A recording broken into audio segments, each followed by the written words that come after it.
welcome to the NFC Championship Watch Party on Fox. I'm the host, Mike Vick, joined by some of my favorite guys, or two of my favorite guys. Greg Jennings and Emmanuel Sanders will be joining for the entire broadcast, and we are excited to watch this game together and break it down. What's up, fellas? How you doing, Mike? What's going on? Y'all already know what time it is. Let's get right into it. I already know. I already know, G. Jennings. Let's get right into it, fellas. Emmanuel, starting with you. You the youngest, bruh. You the youngest. Yeah. Give me your predictions on the game, maybe your score, and why. Well, I just want to let everybody know it has nothing to do with how Tampa did us last week. You know, they played a good game. We had 4 turnovers or whatever, but I'm gonna take the Green Bay Packers just because of Aaron Rodgers, man. He playing like a madman. Remind me of 2010. Aaron Rodgers beat us in the Super Bowl, and so I'm not a cheesehead, but I got a cheesehead right now in terms of just who I think is gonna win this game. Here we go. Hey, Greg, we don't need a score or a prediction from you. We already know what direction you're going in. Like just give us a little insight. Well, I'm not gonna even. I'm just gonna do this one time. Look. Yeah, baby. It's that time. That make me bad. Seriously. But seriously, man, like, no bias. Like, I like Tampa. I like Tampa a lot. I actually picked New Orleans. I thought you guys would take care of them.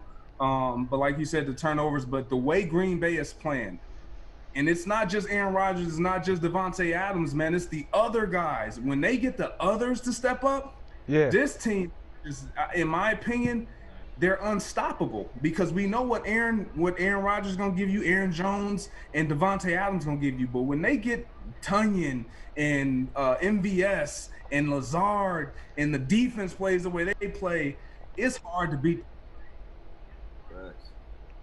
Hey, look, we got two of the best scoring offenses, I think 1 and 2 in the National Football League. So it's fair to say that we in for a treat, man. And I'm looking forward to watching this game with you guys. We're gonna have some questions.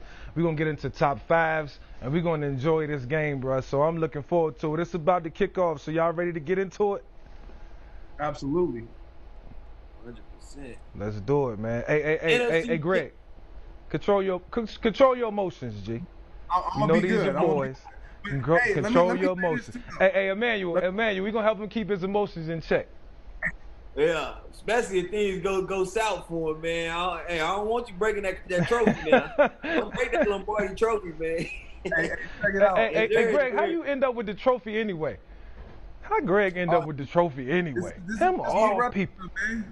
Well, you know, when you win one, you can buy the replica, man. But hey, you can't tell me it don't feel like the real thing. Hey, it's the real thing up in here. I'm gonna say this before the game start. Greg, that 2010 run, bro, you was instrumental in that championship run, man, and just what you did from the team. I always admired your run after the catch, and the way you caught the football and the way you got busy with it. Emmanuel, I'll big you up later on in the show, but let me take a moment to just reflect on Greg's career. It was an illustrious career. He had an amazing one, and he did some great things for the Packers. They wouldn't have that ring if it weren't for G. Jennings. So, shout out to my man G. Jennings. Love, baby. Respect. Yeah, that's how I feel about you. I mean, we know what Vic brought to the table. I mean, he transcended the sport. You know, he turned everybody into a quarterback-loving, running quarterback / throwing, video game playing quarterback out here. Vic, you a legend, man. Absolutely. I'm telling you. Thank you. Last week, my son, he want to go on YouTube. All he want to watch is let's watch Michael Vick on YouTube. And we don't watch the highlight tape at least 10 times. Every time he watch it, he looking at me like, did you see that? Like, yeah, like that's Mike Vick. That's what he do. Like that's what he do. That's what's up, man. You're a legend, man. Hey, look. Thank you. All of us in our own right have done some great things. And before this game started, Emmanuel, let me tell you, I'm proud of you. You know, stepping into the New Orleans Saints organization and the way you stepped up. You know, when Mike Thomas was out and played an integral part of the offense and the way they moved this year. You know, did some great things, man. And y'all went far. It was a very successful season. Just know that, man. But it was always good to see you show up. It's kickoff. Let's get right into it, man. Game on.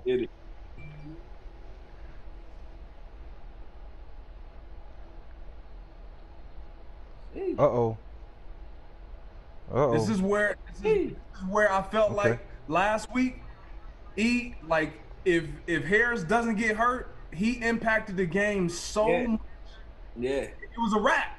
Yeah. I mean, Deontay is a special talent. And I remember last year when I was with San Fran, we played against him, and I was like, who the hell is this number 11?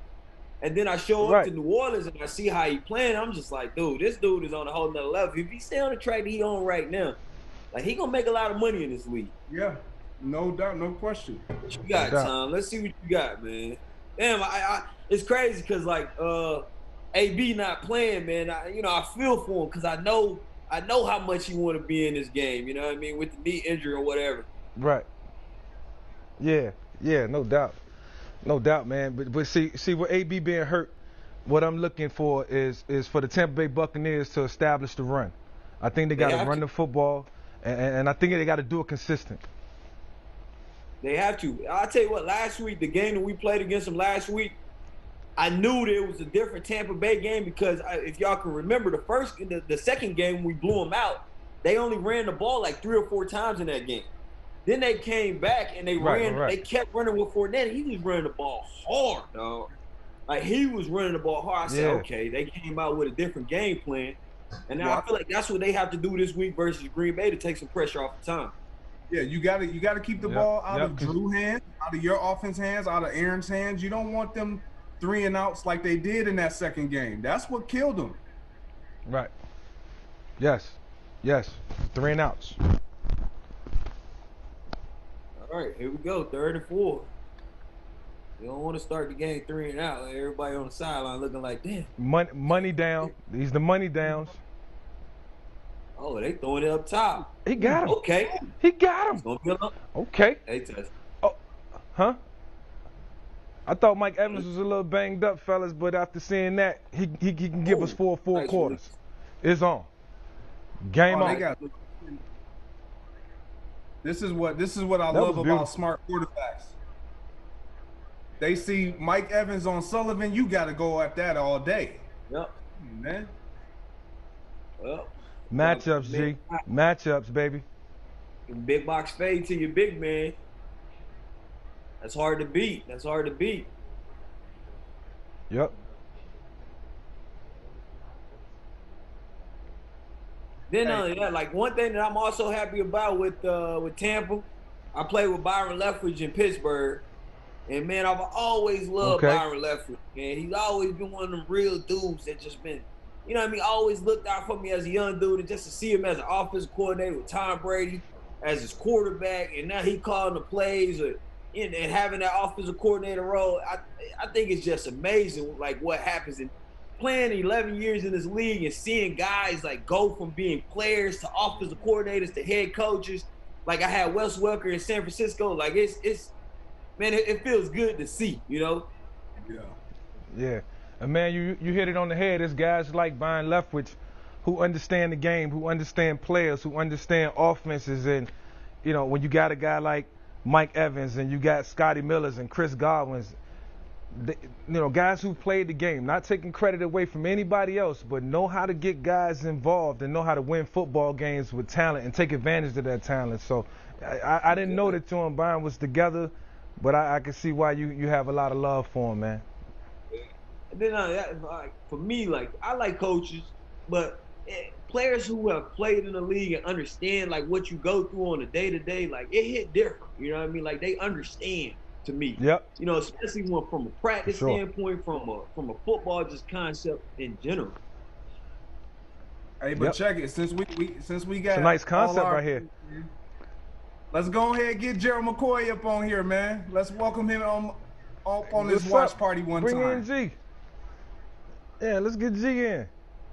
We need some defensive talk too, because you know we're gonna talk offense all day. But hey, what's up, G? G-Mac. Man, turn your mic on, man. Yeah. Get off mute. Y'all can hear me? There we You've go. done enough Zooms. There we go. There we go. What's up, fellas? Welcome to the party. Welcome to the party. I appreciate it. Hey, Gerald. Gerald, we got championship football today, man. Hey. Yeah, I know, let's man. strap it in, baby. This is bittersweet, man. I'm watching this game. I'm watching a bunch of guys I grew up with, went through the grind with, you know, the ups and downs, and these guys that fought, man. They in the NFC Championship, and I'm not there to enjoy it with them, man. It's kind of bittersweet, but I'm happy for them, man. They deserve it. It's a lot of guys who went through a lot. And my youngest son, his godfather is Levante David. So I'm extremely hyped for him, man. This gonna be a good one. Yeah, these your boys, man. I can relate to that. You know, when I was playing in Atlanta, you know, playing in Philadelphia, I had to watch them go win Super Bowls and play in multiple playoff games without me after my career ended. It's always bittersweet, but you always root for them and you want the best for them. So yeah, I've been there, man. I know what it's like. But we got a touchdown, fellas. We got hey, that was the same concept. That was the same play, G. That was the same play. You just hit on. Oh. Why not? Let's not talk about how Tampa just went 3 for 3 on third down. I mean, not short downs either. Good not point. Short downs. Either third and longs. It's about to be a game right here. Good point, I mean, fellas. easily too. Good point. It's about to be a game. It's about to be a game. G Money. Greg, text your boys, man. man. Text somebody on that sideline. Hey, nah. That was too easy. This is Tom Brady at his best, man. Like, he's able to evaluate, assess what the defense is going to do. This is what makes him so challenging, because if you can't get pressure with just 4, he going to find the best matchup. And right now they putting big Mike Evans in the slot and letting him spray fade. You already know how we feel about them spray fades. You get that in the huddle, it's like just throw it. Exactly. And you want to take advantage of that. They playing single high, and we got Tripp's concept. Obviously, we're going to go spray fade until you can stop it. Yes. You know, like you got to think. You got Mike Evans 6'5", so a cornerback don't want to see that. Then I love his releases because he's just not just going straight to the point. He actually getting into these guys, using his physicality, shoving them off, and then going to the fade, right? And just giving time an opportunity, even though that touchdown was a corner route, or maybe it was a spray fade, but he kind of turned a weird way. But, I mean, what a ball by Tom, too, if you're right over 20 head. Hey, let me tell you something about Mike. Mike, actually, my son is a freshman at OU, and he worked with him this offseason. So I got a chance to really just listen to Mike talk about receiver play. And there's some routes and things that you guys would know that I wouldn't know. But from listening to Mike, there's certain routes and certain looks he can get where he doesn't believe that anybody in the league can stop him if this happens. And that's how he goes into these games with, okay, if you give me this versus this, I know if I run this particular route, I don't care who you are, you're not going to stop me on it. And I believe he's had that conversation with Brady, and they said, you know what, we're going to put you in this situation and let's see what happens. Put him in position to win, right? I mean, he came up big that drive. Yeah, that's what it's about. I mean, Mike is 6'5", so I mean, it ain't gonna be too many corners that's bigger than him. So, and another thing about Mike, he sits in his locker and he just watches basketball. He loves so he just sit and study these guys like jumping and that's a different problem. basketball moves, and that's all he do is sit in his locker and watch basketball. Hey, Mike. Hey, Emmanuel. Let's gossip a little bit. Now, Marshawn Lattimore, we all thought Marshawn Lattimore had Mike Evans' number for a couple games this year. That's what it looked like. I'm just being real. No, that's what it was. Lattimore talked about it. I know he talked about it. What was he saying? Just give me a little something. He don't like Mike Evans. he don't like Mike Evans. Enough said. Like I said, I don't know. Like I said, we talk about Mike Evans, a football player, not Mike Evans, a person. You know what I'm saying? Like, I don't want people to confuse. Gotcha. Like, but Whenever he facing Mike Evans, I see Lattimore going to a different mode to talk about, I'm about to go out here and scrap this dude. You know what I mean?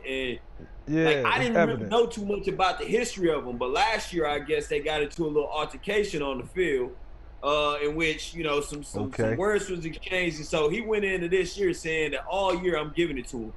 And I didn't really know what was going on until I saw Mike Thomas, every play, instead of hanging out on the bench, he would hang out and watch the game and just watch Marshawn and Mike Evans go at it. And so Marshawn got the best of him the first two games. And then Mike scored on him in the previous game. And so for me, I sit back and say, all right, who really won the matchup? And I say it's a tie, because even though Marshawn scrapped him in the regular season, the postseason is where it matters, right? And so, but they got their little feud though. Yeah, that's pretty cool, and we'll see that for the next couple of years. But it's all good football. It's all good football. Yeah. Now here we go, Green Bay. And that's why I don't want people to confuse me saying we talking football. Yeah. Mike Evans is a person. Yeah, we understand. People, right? But it's some cats on the football field. Two good football players. I'm sure we was in Congo, I'd be taking shots with them all day. Yeah, no doubt, man. Hey, look, it's a brotherhood at the end of the day. We just having fun. That's it. It's a brotherhood. It's that competitive spirit. What you got, A-Rod, man? What you got? Can you answer the call? Yeah, let's see what he got. In order to win this game, they got to put up points. This is going to have to be a high-scoring game. Hey, it looks like it, especially how the Buccaneers then came out. Yeah, they're going to have to put up points. Greg, so when you play with A-Rod, man, that release, that has to be that is the prettiest release that I've ever seen on a quarterback. How was it catching passes from this man? It was unreal, and it was just a snap, man. So people ask me this all the time. And, with being on the media side, obviously I have to be critical, but I also give praise. He's the best I've ever seen at that position. Now, he's not the GOAT because he's playing against the GOAT for all the various reasons, but in practice, y'all know, in practice, we saw far more than what everybody else gets to see. Right. So when it came to the game, it was effortless for this man. And people ask me all the time, would you rather have Brett Favre as your quarterback or Aaron Rodgers? And I answer the question, I'm like, well, am I playing? Because if I'm playing, give me Brett. And here is why. Brett is just going to give you an opportunity to make a play. So he's not going to take away any of what you feel like you bring to the table. But Aaron is, if I'm coaching and I'm not playing, give me Aaron.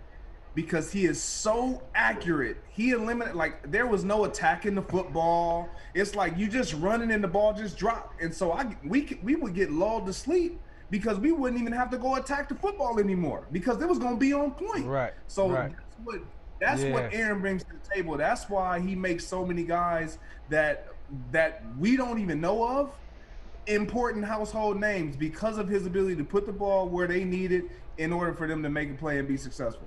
Special dude, man. And it's just a flick of the accuracy wrist was crazy. So I got a question for all of y'all. So I was talking to been kind of not really debating, but just asking a question all week to different players.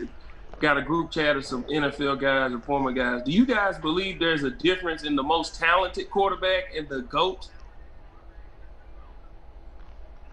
Yeah, I think so because I think you can have a lot of talent, but for me, the GOAT is, can you win games when it matters, right? And so, you look at Michael Jordan, they call Michael Jordan the GOAT. If Michael Jordan, he can have all the talent in the world, but if he would have never won them championships, how can you call him the GOAT? Because at the end of the day, the GOAT is about championships. Now you can have different GOATs for different titles. Okay, you the greatest of all time when it comes to flicking the ball and doing this, but when we talking just straight football and winning games, right.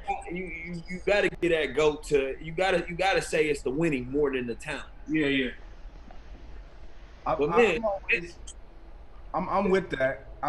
And I lean when they do the top 100 and all that and the best players in the national football, that's where I feel like the quarterback, I can't ever give it to the quarterback. Unless it's Vic. Unless it's you, Vic. I ain't gonna lie. Unless it's somebody like you, then okay. but I don't feel like they're the most athletic and they're the most talented on the football field. Right. They're important, but when we're talking about straight GOAT at that position, you got to have both. You got to be able to have the most memorable moments in the most important moments of your career, which is the playoffs and in the highlight games where everybody needs you to be that guy. You got to be that guy. That's it. That's what makes it. Yeah, for sure. Yeah, you know, I think it's just about winning. I think it's about winning on all levels, regardless of the circumstance, whether you're down 20 or you're down 3, if it's the fourth quarter, if you got to mount a comeback. And ultimately, I think you got to have the right coaching, too. Like, in order to become the GOAT and become the greatest, you got to have the right coaches on offense. You got to have a good defense. It's a lot of things that come into play. But when that ball is in your hands, and a lot of us quarterbacks, no doubt, when the ball is in the quarterback's hands and when the ball is in our hands, it's up to us. Like Greg just said, you know, whether it was Brent or whether it was Aaron Rodgers, we got to get it done on all levels. You know, we got to take chances. We got to be smart. You know, so in order to be considered the GOAT, you got to do everything right on all levels. And that was a great question, Gerald, and great answers, guys. Like, you know, that GOAT conversation, we can go on, but it's all about, you know, finding out what works for you and how to win football games in the end, like Emmanuel said.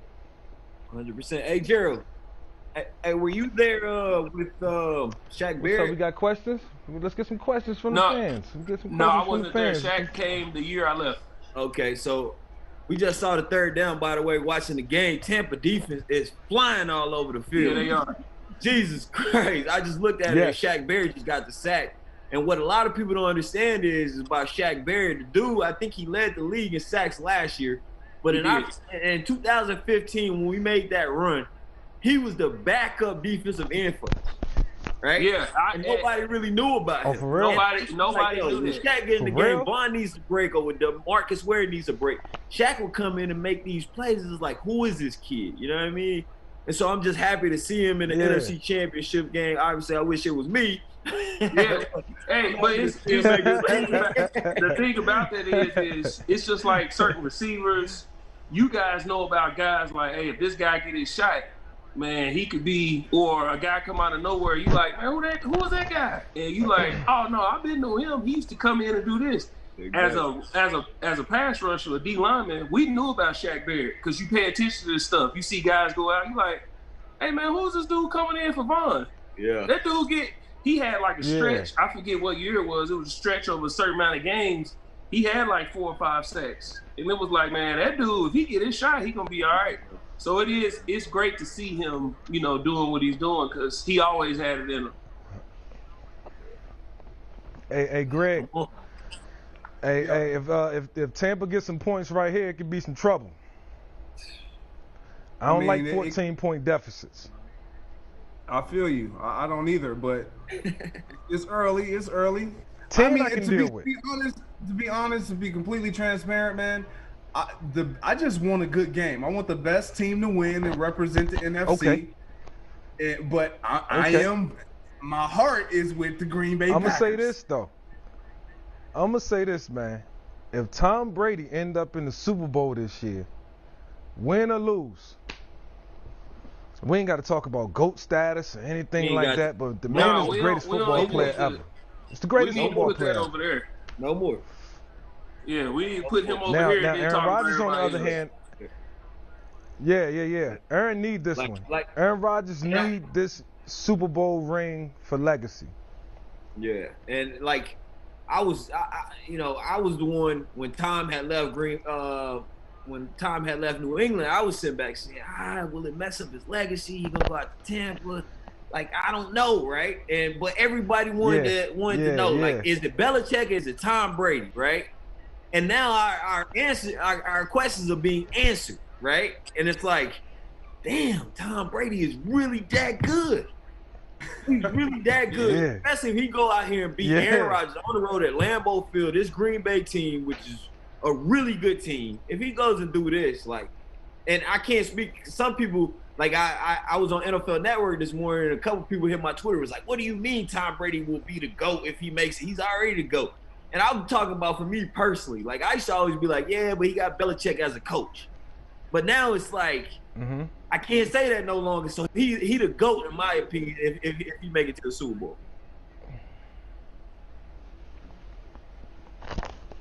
He's officially man. the GOAT already. The thing about Brady is he just, like you guys mentioned, you got to have those moments, and he has those moments, like the Atlanta game, the fourth quarter versus Seattle, the comeback versus Jacksonville a couple years ago. Even though he lost the Super Bowl, the 500 yards, the 3 touchdowns, the no interceptions, like all they that converted stuff. that third down. Yeah. No way. Come on, Green Bay. 3rd and 14 That screen. was a big play right there. Let me. Hey, look. That was a well-designed play. That was. You know what? A play like that is designed just to, y'all know. A play like that is designed just to. You don't think you're gonna get 14. You're just trying to get close and be able to punt and change the field position. That play wasn't designed to get a first down. It was designed to just get a little closer, past the 50 and be able to punt. Those are those championship plays like them that, the types of plays when you look back on why you got a Super Bowl ring, you look back at plays like that. Look at how everybody's blocking, attacking the defenders. Yes. Those also the plays that when you lose, you look back on for like 10 or 15 years. You like, man, we would just made this play and that play. Yeah. Man. You look like you the guy on the point. I'm still looking back of a cluster group, man. Tilt your camera up, man. Who was that? Emmanuel, man, you look like you on the point, and we in a 3-by-1 formation. We in a bunch formation. You on the point. There it is. Let me bad with camera. Appreciate it. The 3-by-1. The 3-by-1. We in the bunch. I'm the tight end. Hey, Gerald. Yeah, the bunch. Gerald, question. Yes, sir. As a pass rusher, you have a quarterback that can get out of the pocket and extend plays that can potentially give you an opportunity to still continue pursuing him and get a sack. And then you got a quarterback that stays in the pocket and gets rid of the ball quick. What is your preference as a pass rusher? The scrambler that's all over the place. And why? Well, because it gives you a shot. You know, you play against a guy like Tom Brady or Drew Brees. Drew, it's not that you couldn't beat the offensive line. It's Drew's not giving you a chance to get to him. Yeah. You could, like, I played against the Patriots 3 times. You could beat the offensive line, but Tom's not giving you a chance to get to him. And as a pass rusher, you want somebody who's going to try and extend plays, who's going to kind of run around, because it's not that they're easy to sack. Like, Mike Vick is not an easy person to get on the ground, but because he's making this person miss, he might not see that person. So it gives you a longer chance, it gives you a better chance to try and get there. You know what I'm saying? Yep. For sure. Yep. Man, I'm gonna need y'all to eat something too. That's a big sack, fellas. Hey, don't worry, I got a burger and fries coming. Hey, this party just getting started, baby. I got a burger and fries. Hey, if you're watching around the world, you're gonna see how I eat. I don't eat a lot. And see that, but I'm hungry right now. Right there, that sack right there is he had Tom. They had a longer developing play, so it gave him a chance to let his bull rush get there. But if something comes open, Tom's backing up. He see it, ball's out. He's getting it there. I'm gonna tell you what that play told me right there, fellas. That 3rd and 10 is that the Tampa Bay Buccaneers are going all out. You know, it wasn't a short route in that concept. Everything was down the field. They was trying to, he trying to get the first down. So he held on to the ball a little bit, which is what, you know, guys like Gerald, McCoy like. They like for us to hold the ball in the pocket. Please do. Please do. Cause you gotta, I mean, it's entirely too difficult, man. You see these guys, like, I think they said Aaron Donald had like 60-something pressures. You get 60 pressures, but he got 13 sacks. Just think about that. He's pressured the quarterback at that high of a rate, but he's only got him on the ground 13 times. Now, to us, 13 is a lot.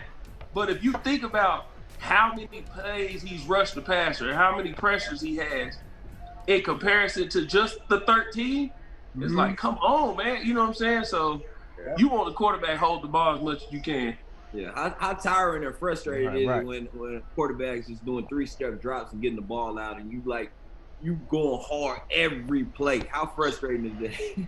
You gotta think big picture, man. No doubt. Just big picture. It ain't about me. Let me try and get my hands up, try to affect him, but it's that one play that you like, man, this dude go get the ball out. You just try and do like a quick little bull and get your hands up, and he back there pumping the ball. So you got to go hard every single play, man, because that one play, they might blow, might blow the protection and you come free. You know what I'm saying? Like, and that's what's in the back of your mind. Like, I can't take this one off because it just might be that one.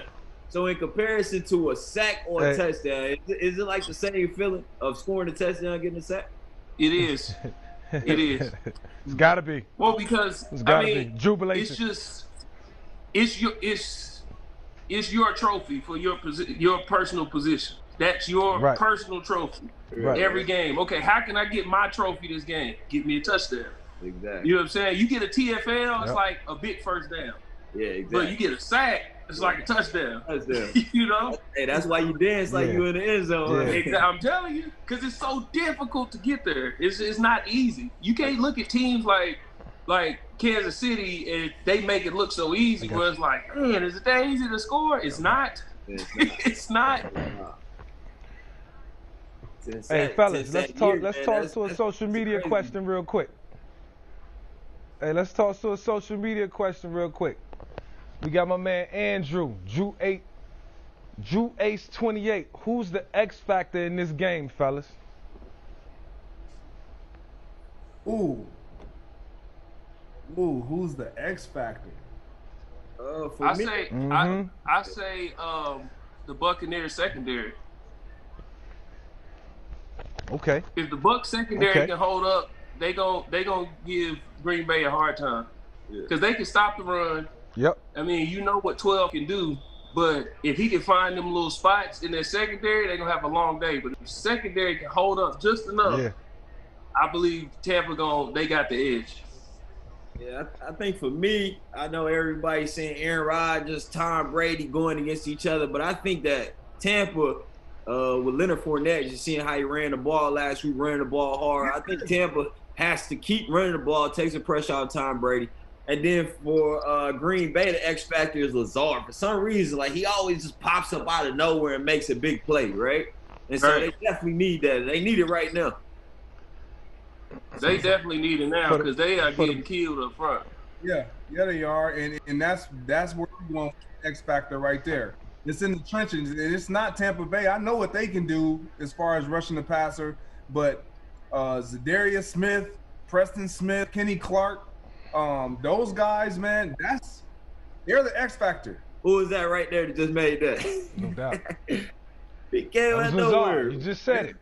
3rd and 15. That was Lazard. You just said it. Crazy. Yep, 3rd and 15. They count. Sprint action. They trust him, man. They trust him to make big plays. Like Aaron, he's what? smart. Hey, G. Always be where he needs to be. What were you saying, man? I was gonna say, G, just give us some insight on Lazard, but you were starting to talk about him because we don't know too much about him other than he shows up here and there.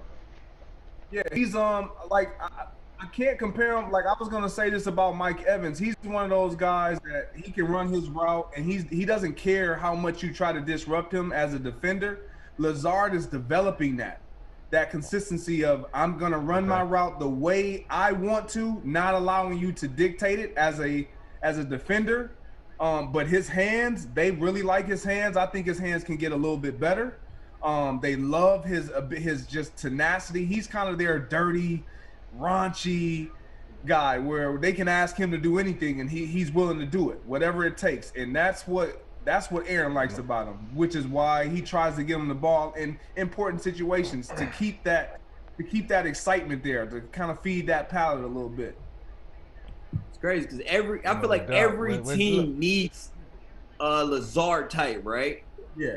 The type that go in and block those safeties, right? Every team what that do. That Z receiver. And I think he does a good job. I think I seen like a clip last week in which he came in and kept cracking the safety. Then eventually, like in the third or fourth quarter, he came in fake like he cracked the safety and touchdown, right? And so you need one of them guys. Yeah. So that's why I respect anybody can go in, bang the safety. They need guys like that. Well, look, fellas, I want to thank Gerald McCoy for his time. Gerald, thanks for checking in. Man, your insight is always a pleasure. We welcome you, and we appreciate you, man. And, have a great off season and get yourself back in tip-top shape and get ready for a great 2021, brother. But thanks for checking in with us. Yes, sir. Appreciate y'all, fellas, man. God bless y'all. 2010 draft, G. Yes, sir. Hold it strong, baby. Believe that. We still hold it strong. Yeah. Always, baby. Yeah, always good to have a defensive guy chime in, so we can get some different perspective on the game. And he alluded to his time in Tampa, man. This guy's like that, man. That you just want to see. You want to see you win it. Yeah. Like, yeah, on, man. Yeah, just respect. Yes. Yep. Respect, because he didn't have to say that. He was cordial and contrite, and I'm pretty sure all the fans watching can appreciate that, man, because I did, as well as everybody else. So, and great to have Gerald on. All right, so we got another social media question from Abby Treese. I'm bad with names, y'all. Bear with me. How is the snow in Green Bay going to affect the outcome of this game? Well, shoot, right now it don't look like it's doing anything.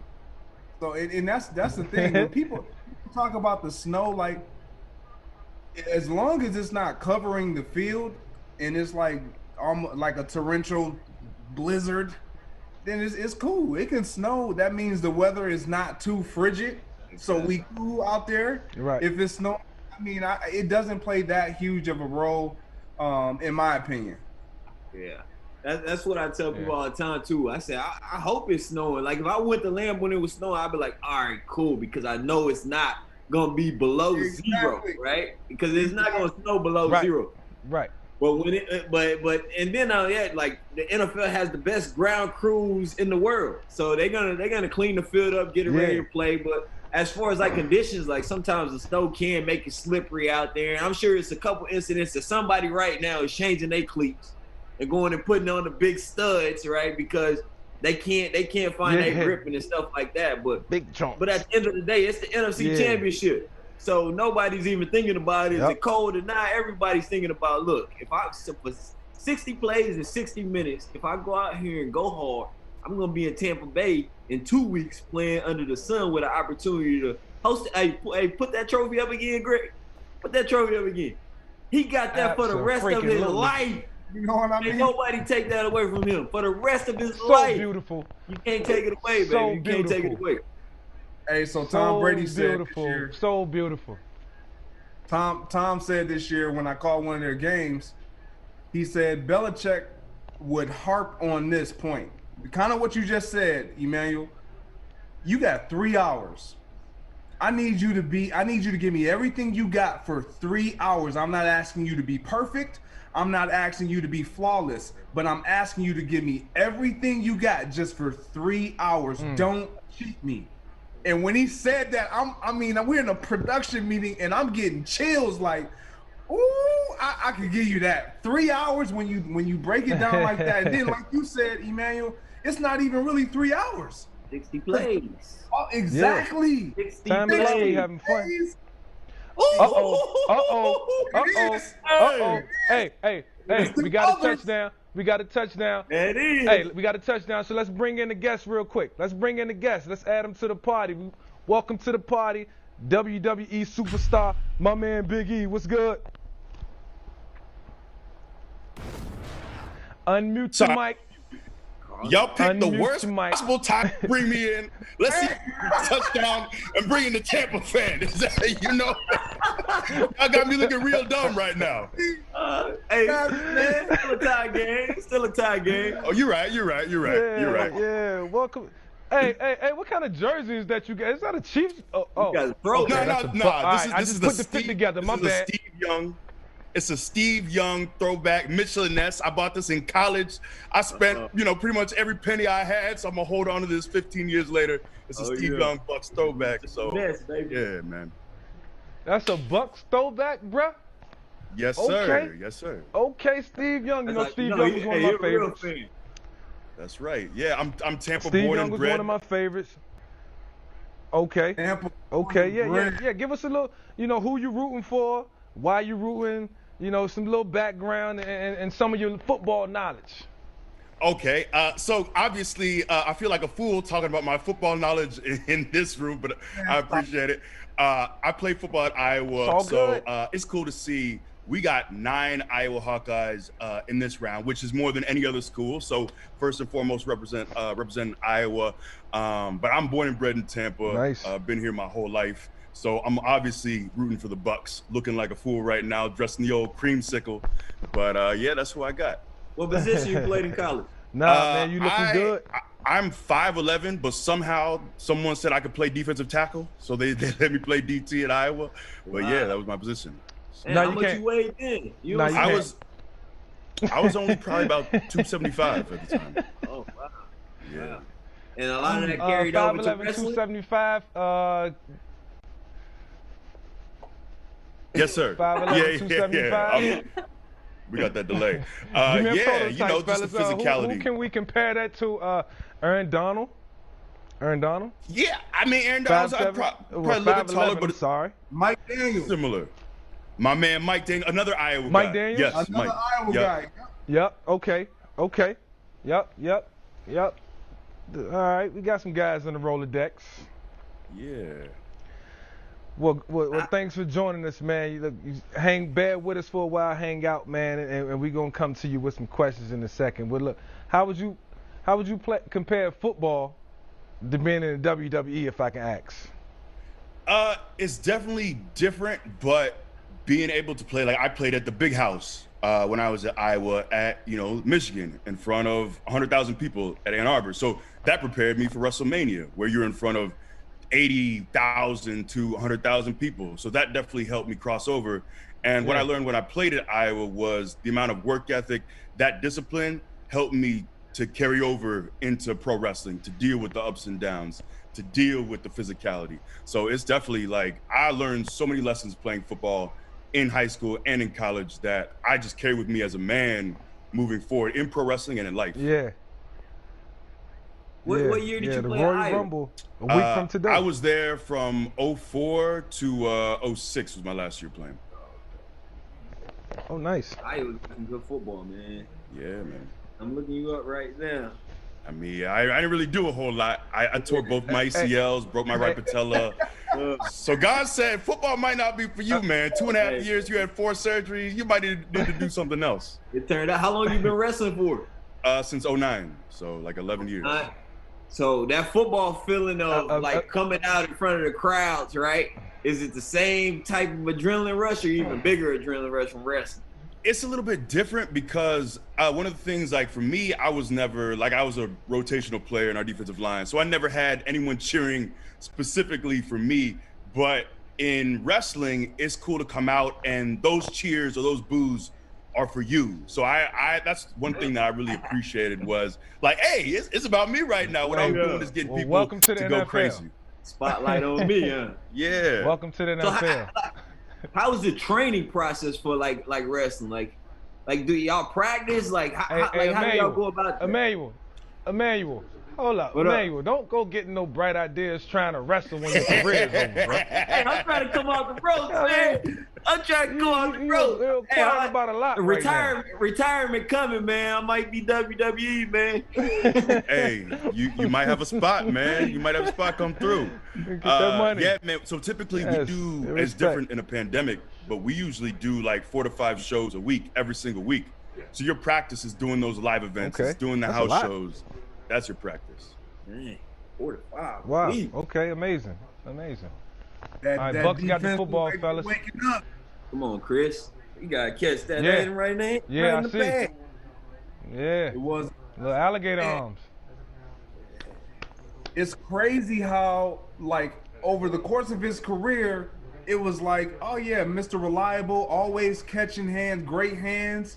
And then all three playoff games is kind of like he just looked a little different when that ball. I think he's dealing with like a thumb injury or something. He had surgery on it, didn't he? Here we go. What we got? Yep. Oh, nice grab. Okay. Hey, Big E, real quick. Yes, who sir. are some of your favorite NFL players in the game today? Well, I'm a big Iowa homer, so I'm going like Tristan Wirfs. Seeing his rookie season playing tackle has been beautiful. Okay. But I mean, I also just watching quarterback play. I'm a Bucs guy, but man, watching Aaron Rodgers this late into his career, even like Tom Brady, like hats off to those guys. But I also, you talked about Aaron Donald as a former defensive lineman. I watch what he does. I watch his footwork, and I'm blown away by what that man can do. So I prefer watching defensive linemen and line play. And Aaron Donald's, that's a generational talent. Physicality, I get it. Hey, look at this dude. There we go. Hey, There we go. That's why I love this game. It Okay. take one play. Okay, we got another touchdown. All right. And it's crazy All right, because there's been a lot of talk about Leonard Fournette and Ronald Jones getting involved. Yeah, when Fournette was with Jacksonville, he was a bad man, right? Everybody's talking about Fournette. Then he went to Tampa and he kind of got quiet for a little bit, right? They weren't using him, and then all of a sudden now he's and this is my opinion. It seems like he just burst onto the scene, especially in our game. Like I used to be like, man, that's Leonard Fournette. Like I forgot they even made that. Like because Jacksonville had let him go, and then Tampa picked him up, and he really didn't have a crazy year. And now I just feel like he's taking off because I feel like Byron and Bruce Aaron is just using him more as they should.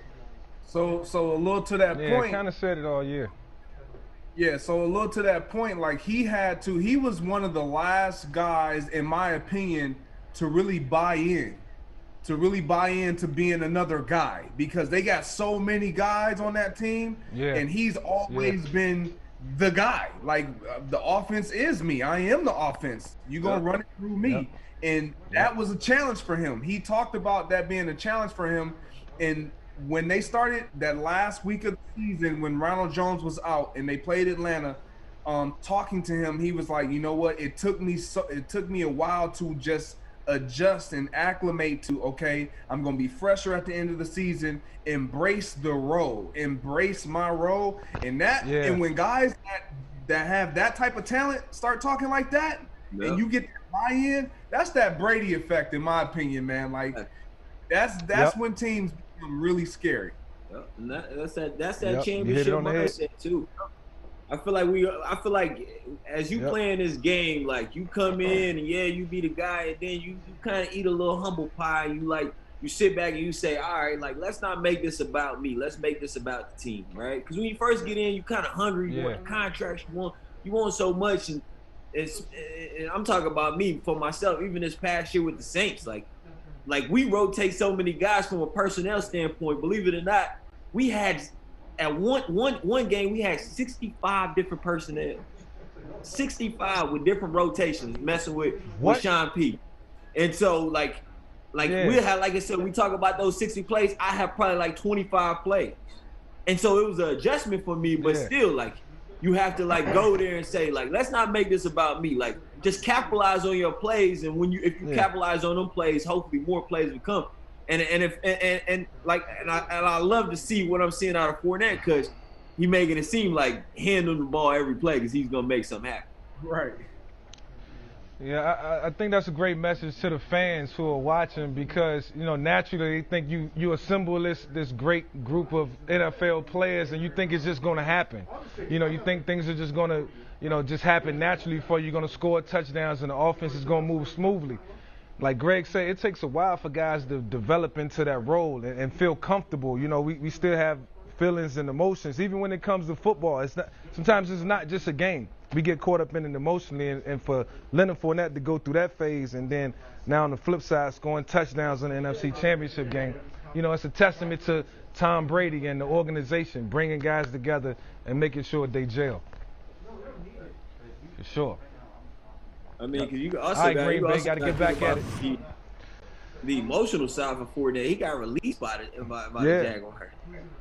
And then he went to a Tampa team that wasn't really using him. So he definitely rode that emotional roller coaster. But now look at him right now. He done left the Jaguars where he wasn't in the postseason at all, at least maybe once, I think. But now he's playing an NFC Championship, right? With Tom Brady as his quarterback and just scored on a nice run. So I'm happy for him. Sometimes it's better to be lucky than good. Right, hey, Big E, back to you. The Royal Rumble. Royal Rumble about a week away. Tell us about it. Yeah, man. I was going to say PR will kill me if I don't mention the Royal Rumble before I get out of here. But yeah, Royal Rumble, like you mentioned, next Sunday. It's our second biggest show just behind WrestleMania. It's huge. But yeah, man, this is my first time since splitting away from my group, The New Day, that I've been in the Royal Rumble. So I'm excited for it. You know, it's an opportunity. You win the Royal Rumble and you're headlining our biggest show of the year. It's our Super Bowl. So I'm excited about it. The WWE Network next Sunday starts at 7 p.m. It's going to be huge. So real quick, super quick. Nice. I was going to ask you about New Day. I don't know. Maybe you talked about the split or whatever. Was it just career based? Y'all good? No, we're good, man. We're good. So it wasn't our decision. We have a draft, and we were split on different shows because of the draft. But I didn't end up hitting Kofi with a steel chair. They didn't give me a nut shot. So it's all love. We're all good. But yeah, man, we're still doing our podcast every week together, and it's still love. It's still love. Yep. That's what's up, man. Y'all be clowning, Big man. E, I want to thank you for your time.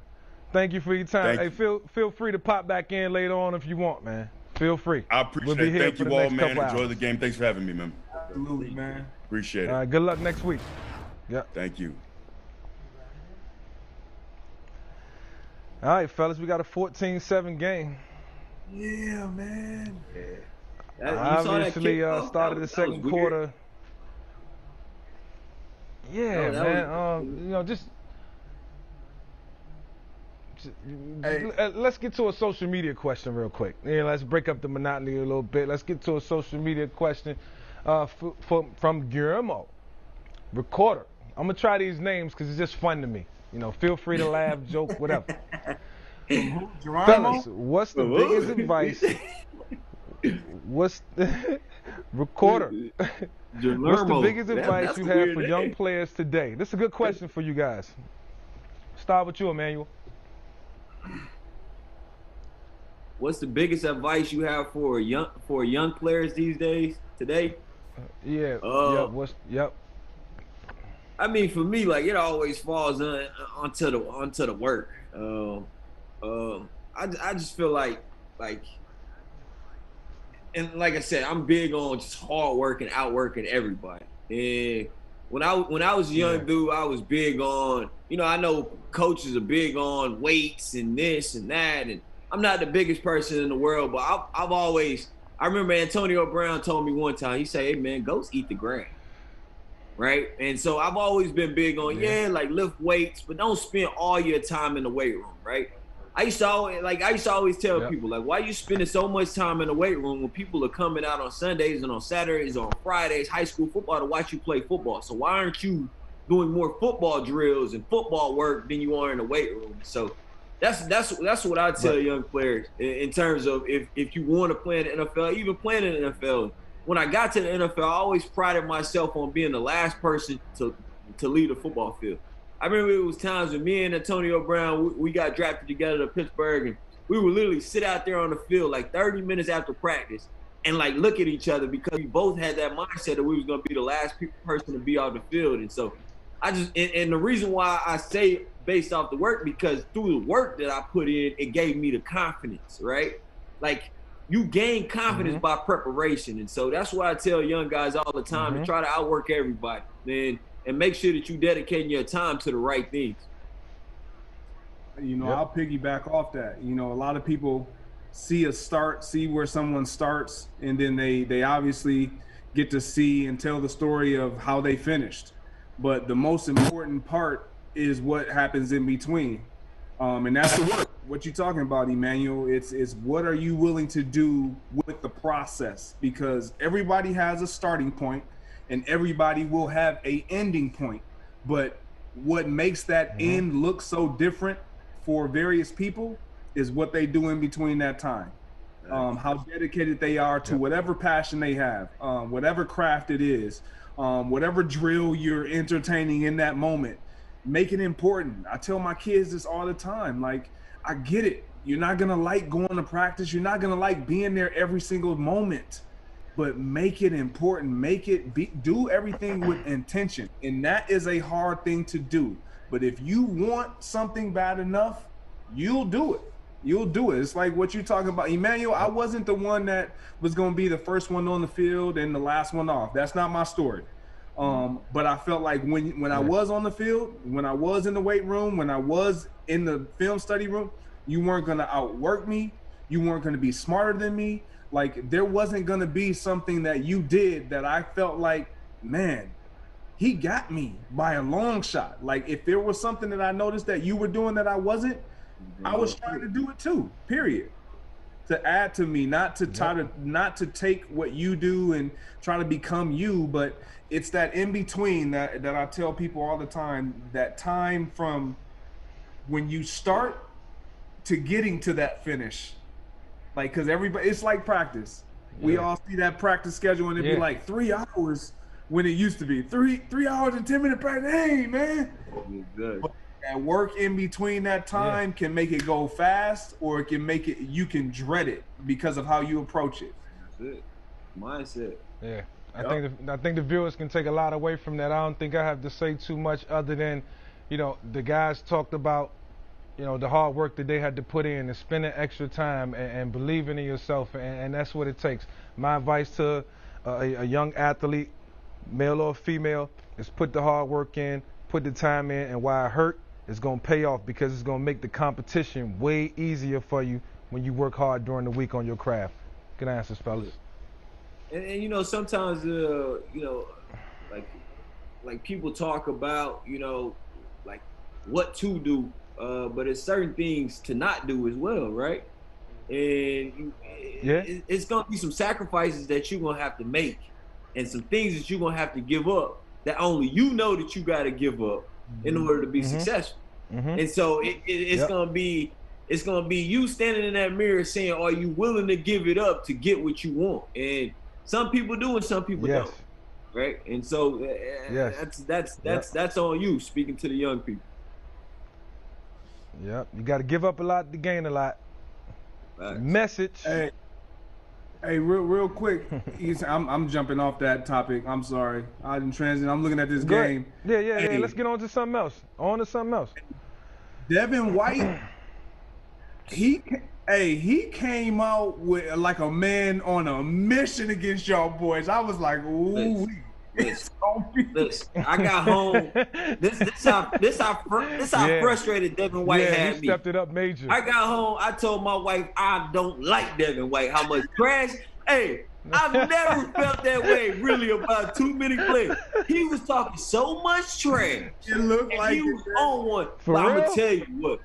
Hey, when you on the football field with him, you can't stand him. But once you get out that field, you gotta respect him. Because he brought so much energy last week. That part. Like, I never saw it was like a Ray Lewis. I'm not comparing him to Ray Lewis, but he was bringing so much energy last week. And he had so much confidence. I had watched the clip where he told his coach last week in the game, he said, I'm about to put the dagger in him. Yeah. And the following play, he picks off Drew Brees, right? And set him up, right? And that was type of kind of energy he had the whole game. He was talking smack to me. Like, most people don't even talk smack to me. I ain't even say anything to him. He was just walking up talking smack, just so hyped. And I hated it at the time, but I love it as a player because those are the type of players you want to play with, right? Yeah, man. He's a special player. It's a good football player. That's a good football player. Good pick. Good pick, Tampa. Let's see if A-Rod can tie this thing up, huh? All right, well, it's obvious. It's obvious Green Bay need points right here. That's a good cut block right there. Oh, God. Oh, ball on the ground. That was a nice tackle, too. Man. I tell you, I don't miss that part. That was a good block by 85. Hey. Yeah. See, Greg right there. That's that old school football cutting. Yeah. This new school football, they don't do that no more. When I first came in the league, cutting was like, hell yeah, I'm about to go over here and cut you. Yeah. Like, you don't really see that too much on the film no more. They get mad at you when you go down low now. Like, man, come on, hey, bro, what you doing, bro? What you doing? Man, look, I'm trying to make a living for my family, too. I got coaches that's going to cuss me out if I don't make this block, bro. Yeah, Jamel Dean is a big corner, too, so you got to chop him down. Yeah, he big, man. You know what I like? Big. You know what I like? That Aaron Jones just fumbled, and they come right back to him and hand it off. That goes to show the confidence that they have in that man. True leader. Yeah. He's a player. This I'm a big coordinator, drive. I'm going to be thinking. This has been a good drive, too. Yep. It's got to end with 7, not 3, though, Greg.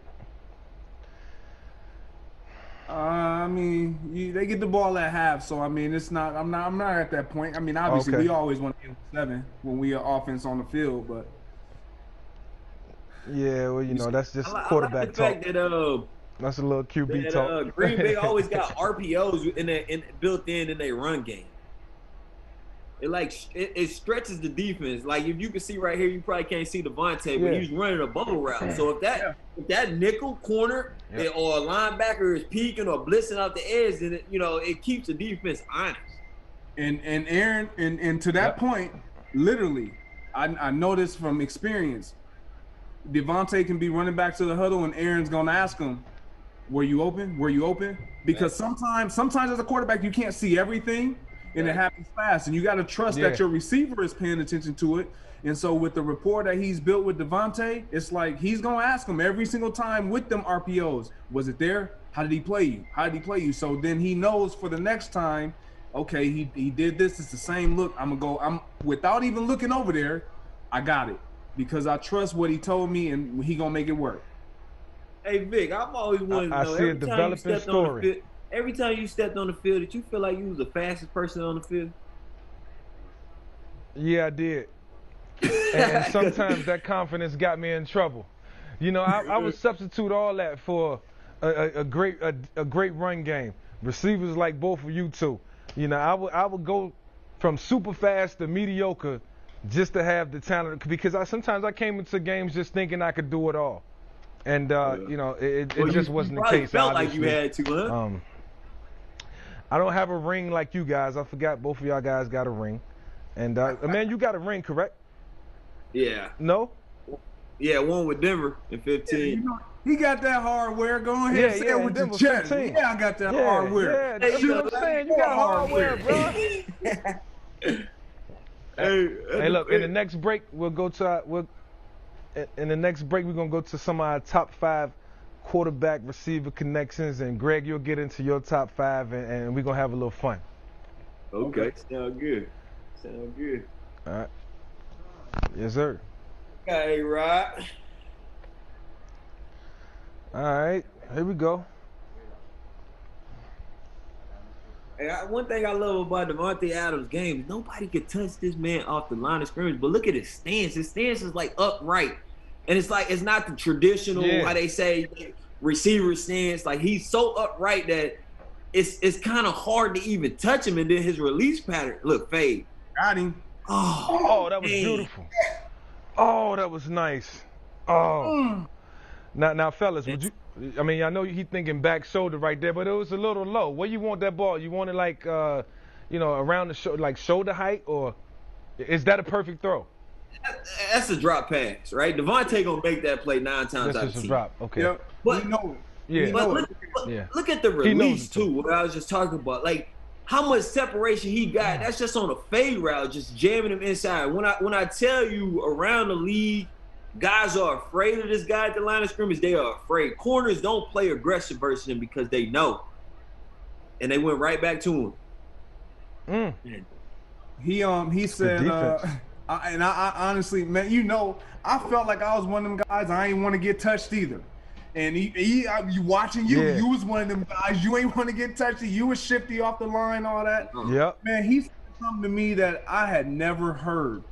This man said, "Man, I don't want no photo bombing." I was like, "What you talking about?" He was like, "I don't want nobody in my picture when the He said, I don't want nobody in the picture with me when I run my route. He said, I don't care if it's on a run play. I don't care if it's on the backside. I don't want no photo bombing. I was like, ooh, that boy, he got a whole different mentality right there. Oh, man.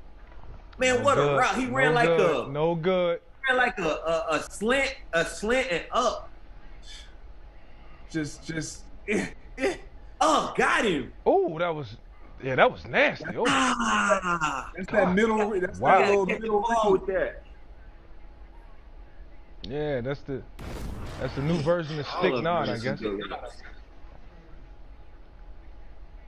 Yeah, what happened? He played that safety. If that safety would have stayed up, he would have just sat it down. But if that safety drives on him, he's going to take the middle and going to throw it up to the back. It's either going to be out of bounds like it was, or it's going to be 2 feet tap bounce. It's pretty much a reroute. Yep. Read. That's crazy. Well, I said, I said they needed 7. I said they needed 6 instead of 3. We'll see how, that comes back to hunt them down the road. But look, real quick, let's get in some of the top 5s, man. I'm gonna get into my top 5 quarterback receiver connections, man, a list that I put together and I feel real good about. So I'm gonna take you to the board in no particular order. This is just random, but this is my top 5 quarterback receiver combos in the league right now. If you didn't make the list, you still got a shot in 2021. So here we go.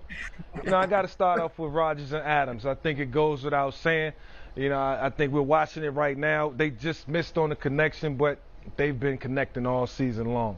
At number 2, like I said, no particular order, Mahomes and Tyreek Hill. You got one of the greatest quarterbacks in the game right now, or one of the best in the game right now, and the Cheetah. The Cheetah, goes without saying. He's amazing talent, crazy speed, in and out of breaks, you name it, he can do. He can even go up and catch the 50-50 ball. Got amazing vertical. Ryan Tannehill and A.J. Brown snuck into my list, but, these guys, they made some hay this year, and I really like the direction that they're going in Tennessee, and I think that A.J. Brown is going to be one of the best. You just got to keep watching the 2 guys or learning from the 2 guys that's, on the screen right now. Emmanuel Sanders being one, and Greg Jennings, who done some great things in this league. Number 4, I'm going to go with Kyler Murray and D-Hop. Obviously, I don't know how this happened in Arizona this year, but it happened. Now it's got my man D. Watt ready to get up out of Houston, but it is what it is. These guys connected all season long, and it was a beautiful marriage between those 2. And then Allen and Diggs, and we'll be able to watch them later, put in some work. I'm excited about that matchup. These 2 could be the reason they win this game, but, when you look at the top 5 and the quarterback receiver tandems, you think of guys like, Montana and Rice and Aikman and Irvin. It's always good for me to put a list like this together, and I was very excited about this one. So the league is in very good shape. Yeah. I'm gonna tell you one that jumps out for me. That's not comment. On the list. Feel free to comment. Absolutely. Yeah. Let's talk about it. Matt Ryan and Calvin Ridley. I don't know how long they're gonna be together. But what they were able to do with the amount of games that Julio missed and the step in the progress that Calvin really made this year, stepping into that number 1 role, I was impressed. Yeah. I was thoroughly impressed. Yeah. You know what? And then for him to just gradually continue to just get better and better each and every week, is almost like he's trying to fill that void for Julio for the future. Yeah. Right? Yeah. Yeah. I like your list, but I think all the guys on the list is good. I don't see Stephon Diggs and Allen at number 5, man. He said no particular order. No particular order, Emmanuel. Okay, no particular order. That's perfect. No particular order. Don't hold that against me, because little bro. when I saw it, I don't said, hold that against me, little bro.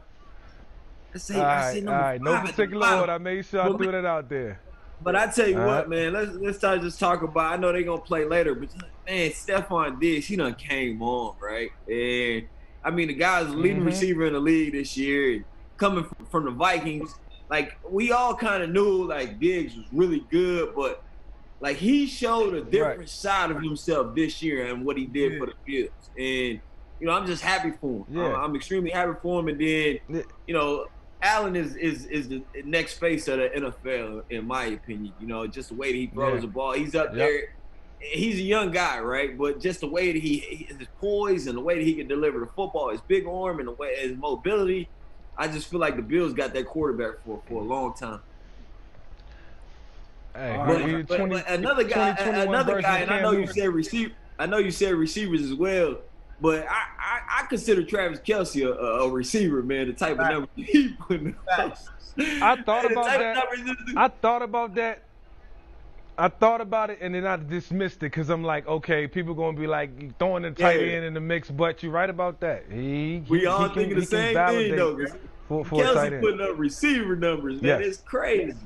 Hey, but check this out. Since I need a little bit of help, I'm gonna get my guy Josh Sitton to jump on here one time real quick. Yeah. What's up, Greg? Okay. Introduce him, Greg. Bring him in, Greg. Let's go. Ooh, look at the setup. Oh, man. He got the Green Bay in the back. Got the full, and not just the jersey. He got the full uniform. I love it. I got a Jennings jersey up there, too. You got to send me that. Yeah, I got to see that. Oh, yeah. Ooh-wee. Look at my boy Greg on the wall. That's cracking. Yeah. I swear, I didn't do it just for this call either. I wish, you know what? I'm going to try to put my whole little theme together in my crib, just like that. I'm biting that. I'm taking everything that you did. Nice. Like, I want that same exact setup, the jerseys and the uniforms. That's amazing, bro. That's amazing. Welcome to the party, man. Welcome to the party. What's up, guys? How y'all doing? What's going on, man? Just watching this game, man. We're doing great. I've been looking forward to this damn game all week. I know it. I mean, I don't even know. I don't think I need to know. I don't even think I need to ask you who you got. I mean, what are you looking for? I'll ask you that. I'm looking for Aaron to keep playing like he's been playing this year, and I'll tell you my take on Aaron and the Packers this year. The single reason that they have been successful is Aaron's ability to realize that he's gotten a little bit older and play within the system and play fast and play on time and not get out of script too much. We think about Aaron getting in and out of the pocket and running around. I think what he's done so well this year is been able to play inside the pocket and play within the system. I think that's the difference between them last year and this year. That's a huge point. Staying on time. It was a huge point of emphasis. Yeah. And coming from you, an offensive lineman, when y'all get blamed for those sacks. Well, I mean, you think about Aaron and the Packers for the past 15 years. You don't think about on time. You think about off-script plays. You think about the line always getting blamed for sacks and Aaron making all these crazy plays. Well, when you start getting 36, 37 years old, you can't. That first sack that Shaq Barrett got, like that's something he would have gotten out of 4 or 5 years ago. But he's learned that, and he's self-aware, and credit to him for realizing that and being able. It's going to allow him to play into his 40s. Whereas 5-10 years ago, I didn't think he would. Hey fellas, let's get to a social media question for the two Packer guys. That's hanging with us right now. Pull it up. All right, questions for our Packers guys. Does Aaron Rodgers have this spectacular season if the Packers don't take Jordan Love in the first round? Was this the thinking all along of the front office to light that fire to Aaron Rodgers? Well, Greg, I think you've talked about Aaron enough. I'll jump on this one. There we go. Go ahead and save me, man. So, if anybody knows Aaron, he's got a damn chip on his shoulder. He's salty as hell, and he listens to everything in the media, and he realizes what's going on and what's being said. I'm not saying that negatively. It's a positive thing for him. He uses absolutely everything he can as fuel for himself, and that's why he's one of the greatest ever. So I do think that had a big part to do with it, with his success this year. It's not everything. I think Aaron has benefited from the system and realizing, like I said earlier, about his body and his age. But I think he's a salty guy that gets pissed when things don't go his way. And I think he's carried that with him this season. I really do. And I'll add to that. I agree 100%. I think when you're around a family member, let's just call it, you know them better than anyone outside. So the front office, they know who Aaron is. It's kind of like what Sitton was just talking about. You know what to light them up, put a little fire underneath them, and bring out the best.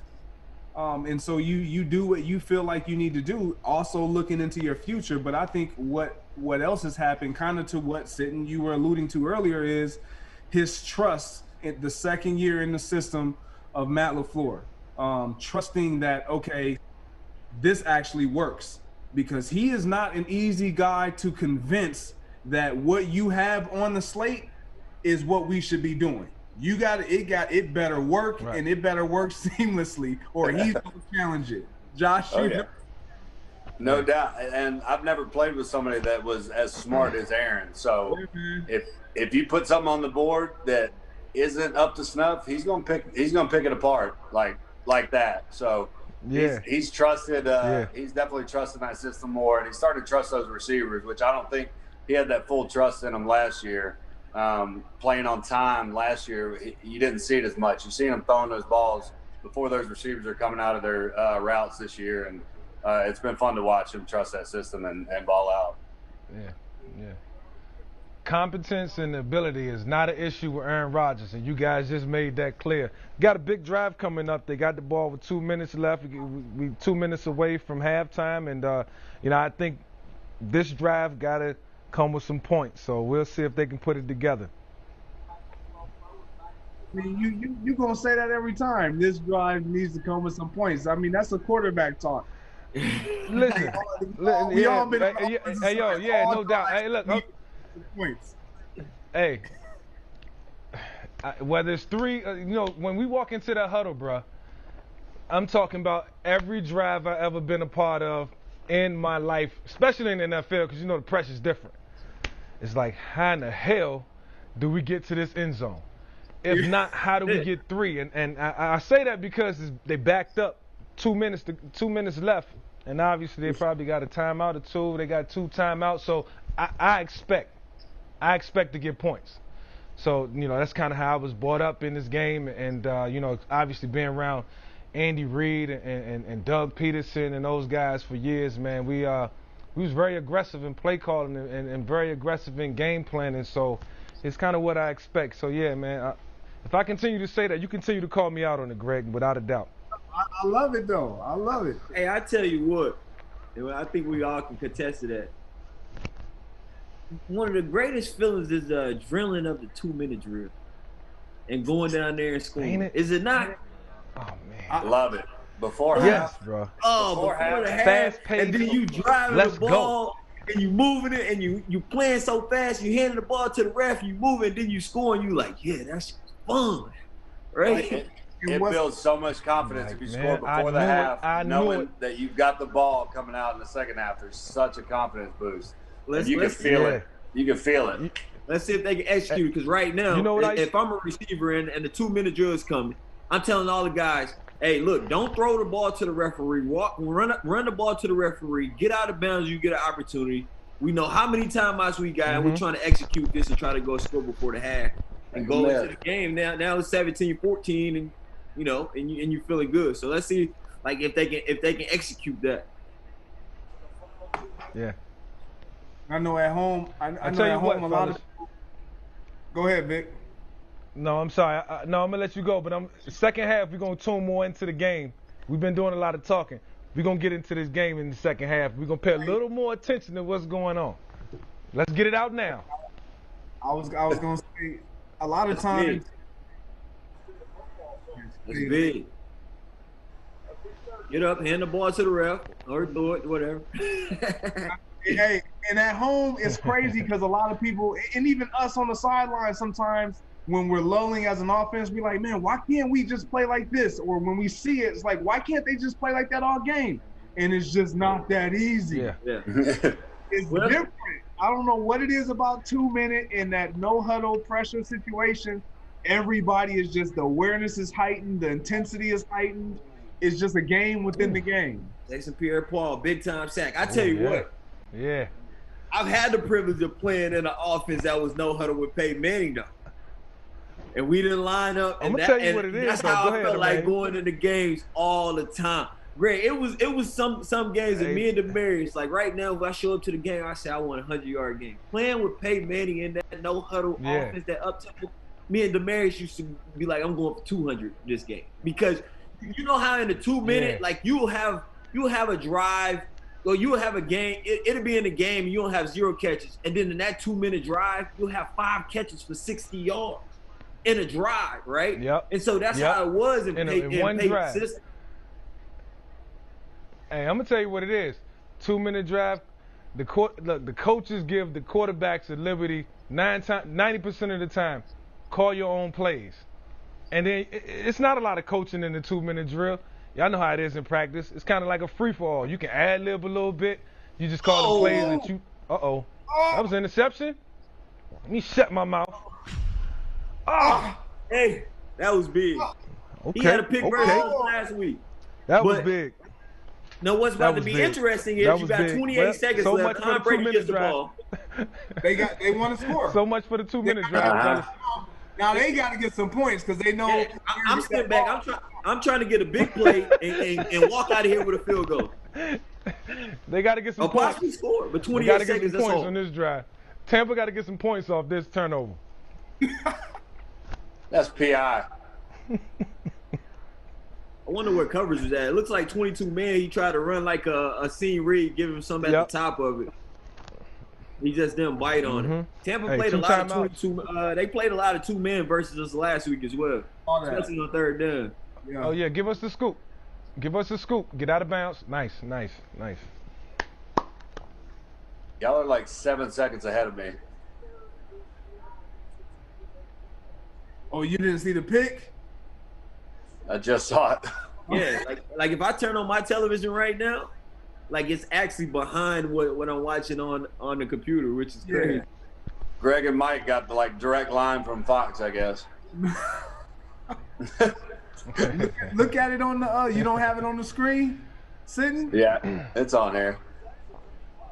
I tell you what, Mike Evans run a lot of like Harvey routes, 9 yards, 14 yards stop routes.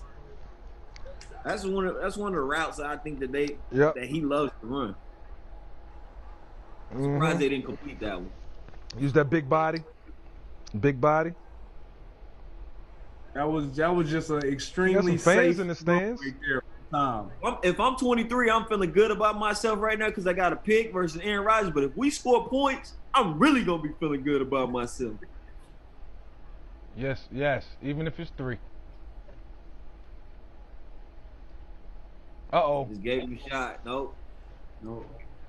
Oh! Where your hands at, bruh?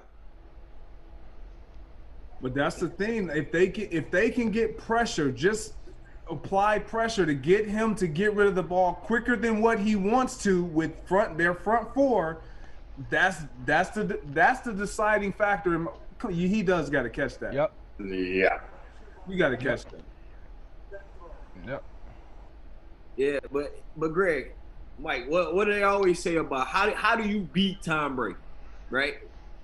And everybody has been saying for years, if you hit him, and if you fluster him by hitting him, then you got an opportunity.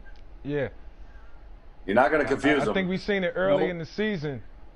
Yeah, we've seen it early in the season when you pressure Tom and you get him uncomfortable and off his spot, then he kind of let it go a little bit. He just kind of throw it up like what he just did. But you know, I think about that Chicago game early in the year when Tom was kind of, you know, he was a little discombobulated, but he got knocked around a lot. But I think it took some time for that offensive line to gel and come together, and that's because we see Tom Brady, he let them have it when they don't play right, and every quarterback doesn't do that. But Tom finds a way to get those guys to play hard, but ultimately when you hit them, you know, it makes them uncomfortable. They got Mike Evans at the point. I wonder if they go back to that big box. No. They've been hitting them on the big box fade. What y'all feel about this? Y'all like the call going for it on 4th down right now? Yeah, it's 13 seconds. I don't like it. I'll take that back. You got the momentum right now. Let's Yeah, you I'm got playing you got the Aaron. momentum back. Don't screw it up. You got Right, Aaron right. on the other What side. you think, all they would Josh? need is about 20 yards for a field goal. Nah, don't. It's funny. I've seen a pick six with about 5 seconds left in a half before, and it changed the whole outcome of the game. So I don't know. It's a gutsy call. I wonder if they're gonna go for it. If they're gonna just try to get them off sides. Hey, Josh. Hey, Josh, when you watching the game, they went for it. are you just paying attention to what's going on in the trenches? No, I'm watching everything. The camera doesn't stay on the line long enough to watch the line. Right. But, Okay. I Good. mean, I'm definitely watching the line more than the deal. typical person. And I'm watching Tampa's right guard get beat up all night tonight. Yep.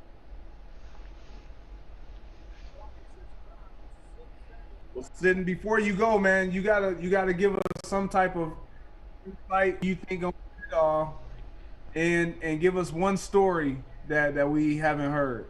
All right, you cut out for a second there at the beginning.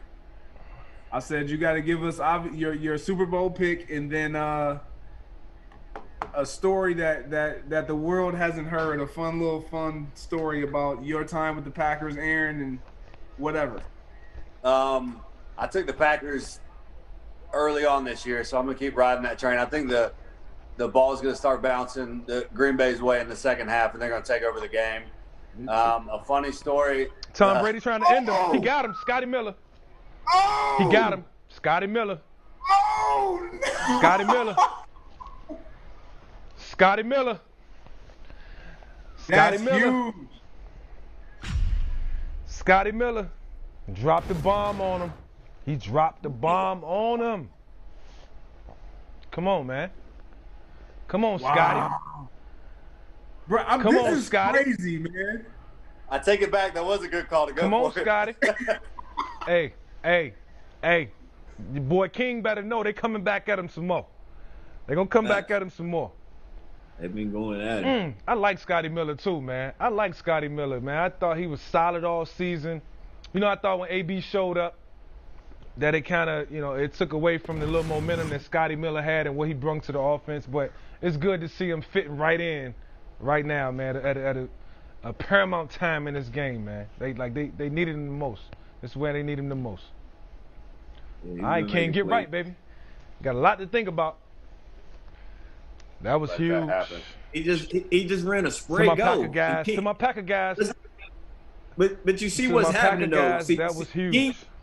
King is trying to keep his eyes on Tom the whole time, and Scotty just runs right past him, right? And that's what I've been noticing more. Like the older I get in the NFL, is like guys really keeping their eyes on the quarterback, trying to read the quarterback. And sometimes, like when you keep your eyes and you're not good at playing it, and you get a guy like Scotty Miller who can run, it's hard to keep your eyes on the quarterback because next thing you know, he done got behind you. That's huge. Get that tutty. Get that tutty. Just a spray go. It was just a spray go. Just a spray go. Right? It was nothing crazy about it. Just run right past him, throw the ball up. Bad defense. Amen. Get right. To my Packer guys, you got to get right. Hey, look, you know what? I got a feeling, fellas. Hey, Sitton, man. Hey, you better go pray to the cheese gods. Hey, man. You might be bad luck on here, man. You gotta go. No, I'm gonna give you. Nah, hey Josh, you gotta stay with us for the whole game, bro. Hey, for real though, before you go, man, I'm gonna say this. I'm gonna text you later, but you gotta send me a picture of that entire setup because that is clean. Yeah, I'll send it to you. AJ's wife designed it for me and put it all together.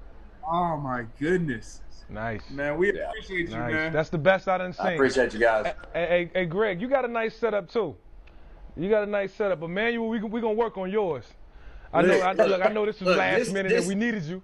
This is not my main house. I am in New Orleans. I do not live in New Orleans. I live in Denver, Colorado. Okay, bet. This is a rental. Oh, nice. I just found a little section. I just found a little section like, all right, this a dude, because I got my kids running around in the living room. Y'all don't want to hear from them. Trust me. Smart man. Smart man. Save that money, baby. Save that bread. But I tell you what, one thing that I do I love about it, even though it's not looking good, and this is what I love about games. Sometimes I like to see the great quarterbacks like Peyton Manning, Patrick Mahomes. I like to see these guys. Now, obviously, Tom is a great quarterback too.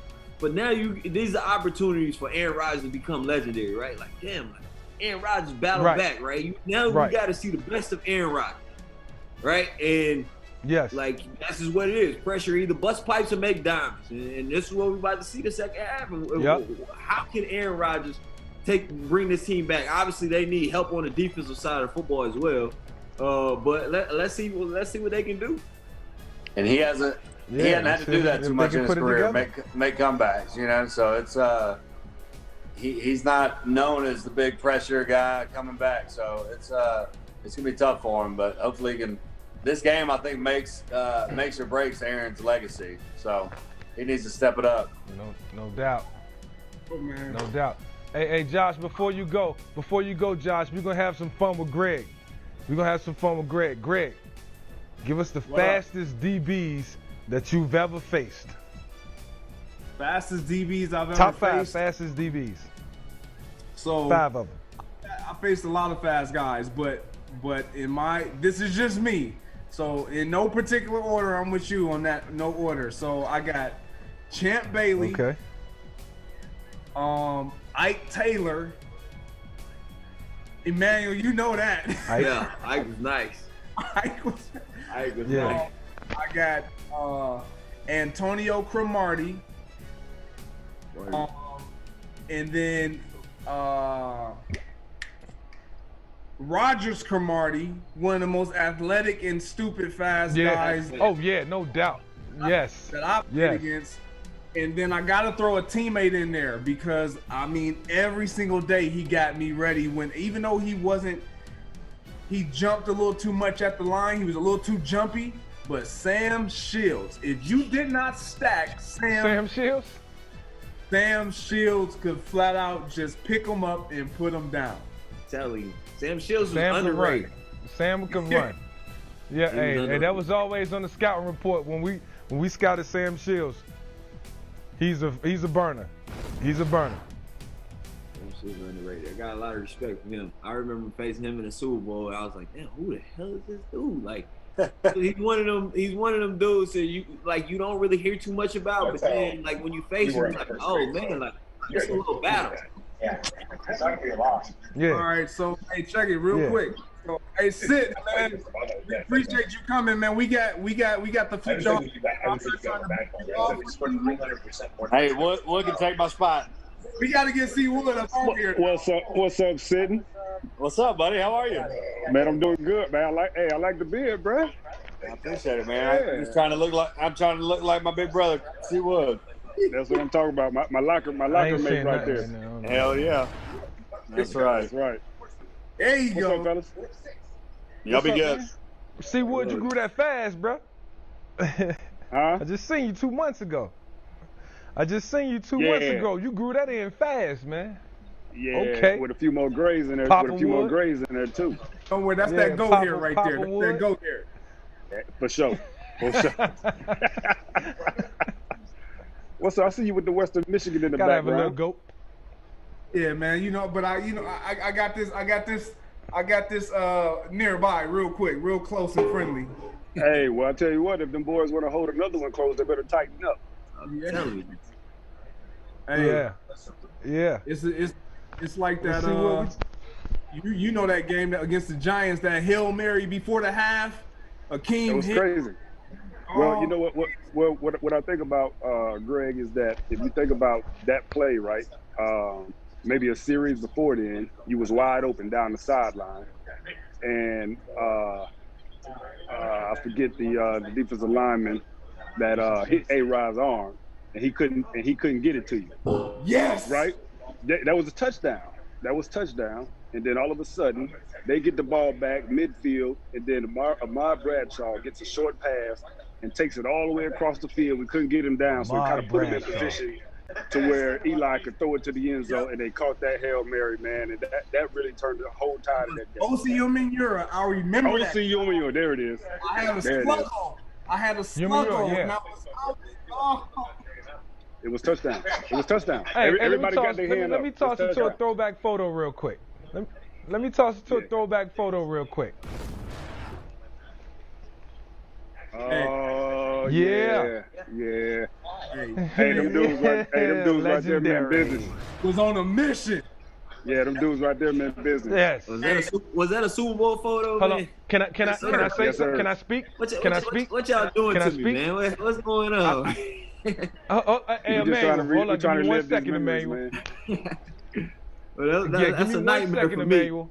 Greg, Charles, that was supposed to be my Super Bowl. Y'all remember that 2010 season? Y'all came and y'all beat us the first game of the season, and then y'all sent us home packing. Come on, man. Hey, but I'll tell you what, that first game of the season, y'all had Kevin Call, and we knocked Kevin Call out the game, and we said to ourselves, damn, why did we do that? Because that damn Vick got there. Yeah, Vick got there, got to run around doing his thing. We was like, oh boy, okay, we might have to see these people again. And for sure, we had to see all of the playoffs, man. We had to take our show on the road, 3 games. We came on back to Philly. You tried to work your magic. But my man, Shamar Williams, went to climbing that ladder on you late in the game. Yeah, he did. Yeah, he climbed that ladder on you, man. Yeah, man. Well, listen, man. It couldn't happen to the greater guys on that team, man. I know y'all was leaders on that team, and it couldn't happen to a better group of people. I tell you that. Hey, so I appreciate that. Yep. We're not gonna say this, but before that whole run, I remember him talking to the team, and I'm a paraphrase. I don't know if you got it memorized, but he was able to talk to the team before we entered the playoffs. And after we took the Bears, he said, "No egos. All egos is out." And everybody believed that if we just bought in, we couldn't be beat. We couldn't be beat. This is the best speeches I've ever heard. Like the more you make it, the more it becomes.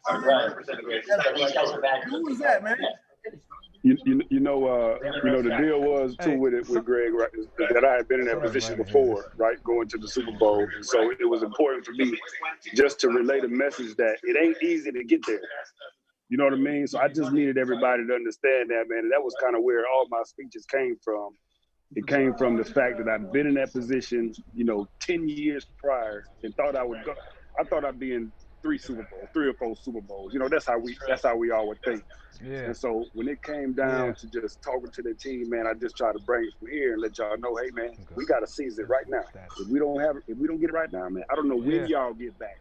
And so if you look at this team right now that we're watching on TV tonight, they got to this point, but they haven't gotten past this point. Yeah. And that's what they need to try to. They're trying to get past this point to get back to where me and you got to when we played. Yes. Yep. I'll say this, man. When I went to the NFC Championship game in 2004, and I was 24 years old, you talk about getting past that point. It was so easy to get there that I thought we would always get back, and it never happened. And the one thing that I regret was not taking that game serious. So when you in these moments, you can't take them for granted. You got to give it everything you got. You got to leave it all on the field, and that's what you guys did. I mean, I tell people all the time, like, get to this moment. One of my favorite words is carpe diem. Seize the moment, seize the day, right? Seize the opportunity. And I came into the league as a rookie, went to the Super Bowl, lost to you guys. But in my head, I said, every year I'm going to the Super Bowl. Every year I'm going to the Super Bowl. This is how it's going to be every year. Like, this is the expectation. Yeah. And then I'll have 4 or 5 losing seasons. I was like, oh, man. Like, I took that 2010 season for granted. And then not only that, like, I tell guys all the time, like in 2010 when I lost the Super Bowl, I used to just want to get to the Super Bowl just to see how it is, right? And so I used to always tell myself, I want to go to the Super Bowl. I want to go to the Super Bowl. Well, after I lost, I transitioned my mind and started saying I want to win the Super Bowl because it's a difference between getting there and winning. Right. And I had the blessing to be able to win it in 15 because I felt like my mindset. And when I got there in 15, I appreciated it more. You know what I mean? Like I took pictures. Yes. I did more. Like I actually appreciated it. And that's why I tell the guys all the time, like, even this past year with the Saints, I was telling them, like, to be on a team like this, we can't take it for granted to have a good team, to even have a winning team. Even though we didn't win it all, even to win in the NFL, it's hard to win in the NFL, let alone win the Super Bowl. Yep. Let's toss it to a social media question real quick. My man Moses, at Moses Garcia 8, who's the most underrated player you've ever played with / against? Start with you, Greg. No, don't start with me, man. I gotta hold on. I gotta think about that. I'll say for me, Derek Mason. Derek Mason, receiver, man. I played against D. Mason in college, but of course also in the NFL. And if you want a guy that was, reliable, doesn't get enough credit probably as far as, routes and those sorts of things. But man, just a tough dude, gritty player that went out there, man. And when this team called his number, he was always available. So I would say Derek Mason for me. I say C.J. Anderson. That year, I like that. Yeah.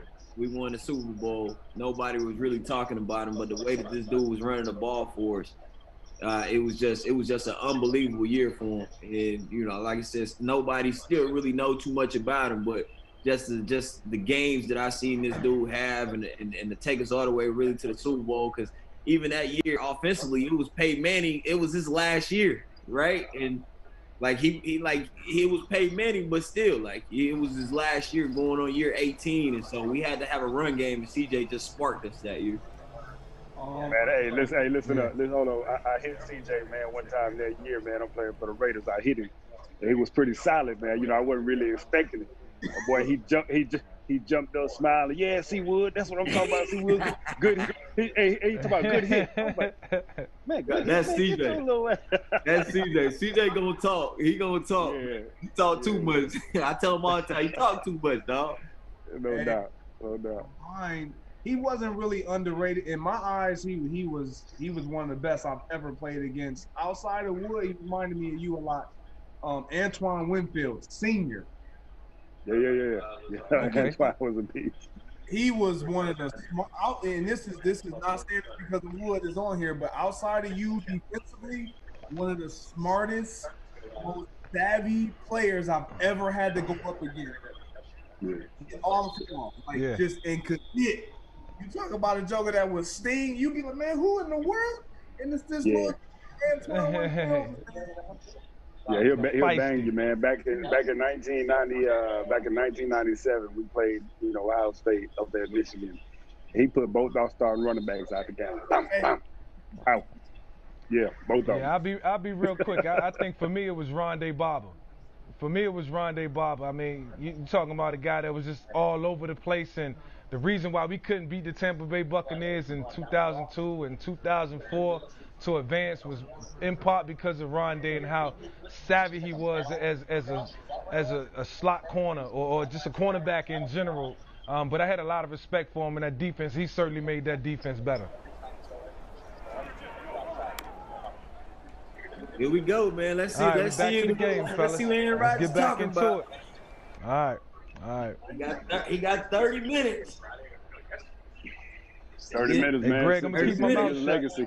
Somebody gonna be sitting at their locker thinking, damn, what I could have did different. Hey, that's fact. That's true. That's fact. And then somebody else gonna be calling their mama, we going. Real talk. Fact though. Play off football, baby. Win and go home.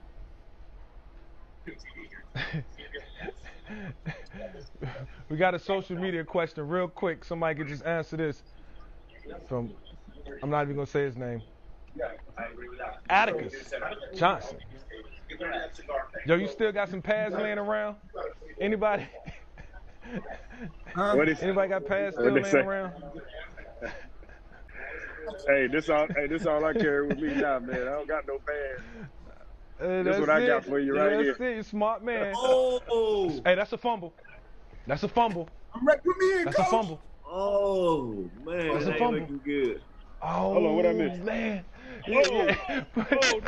Hey, Greg, they need you right now, Greg. They need you right now. They need you right now, bruh. It's ugly. Hey, Greg, it ain't looking good It's for ugly. the home team, Greg. Man. Football move. He made a football move. That's a fumble. Oh, yeah. Wow. Can I snack? Yeah, let's keep Oh, it yeah, we're keeping it authentic. That's a fumble. Speaking of Antoine Winfield, huh?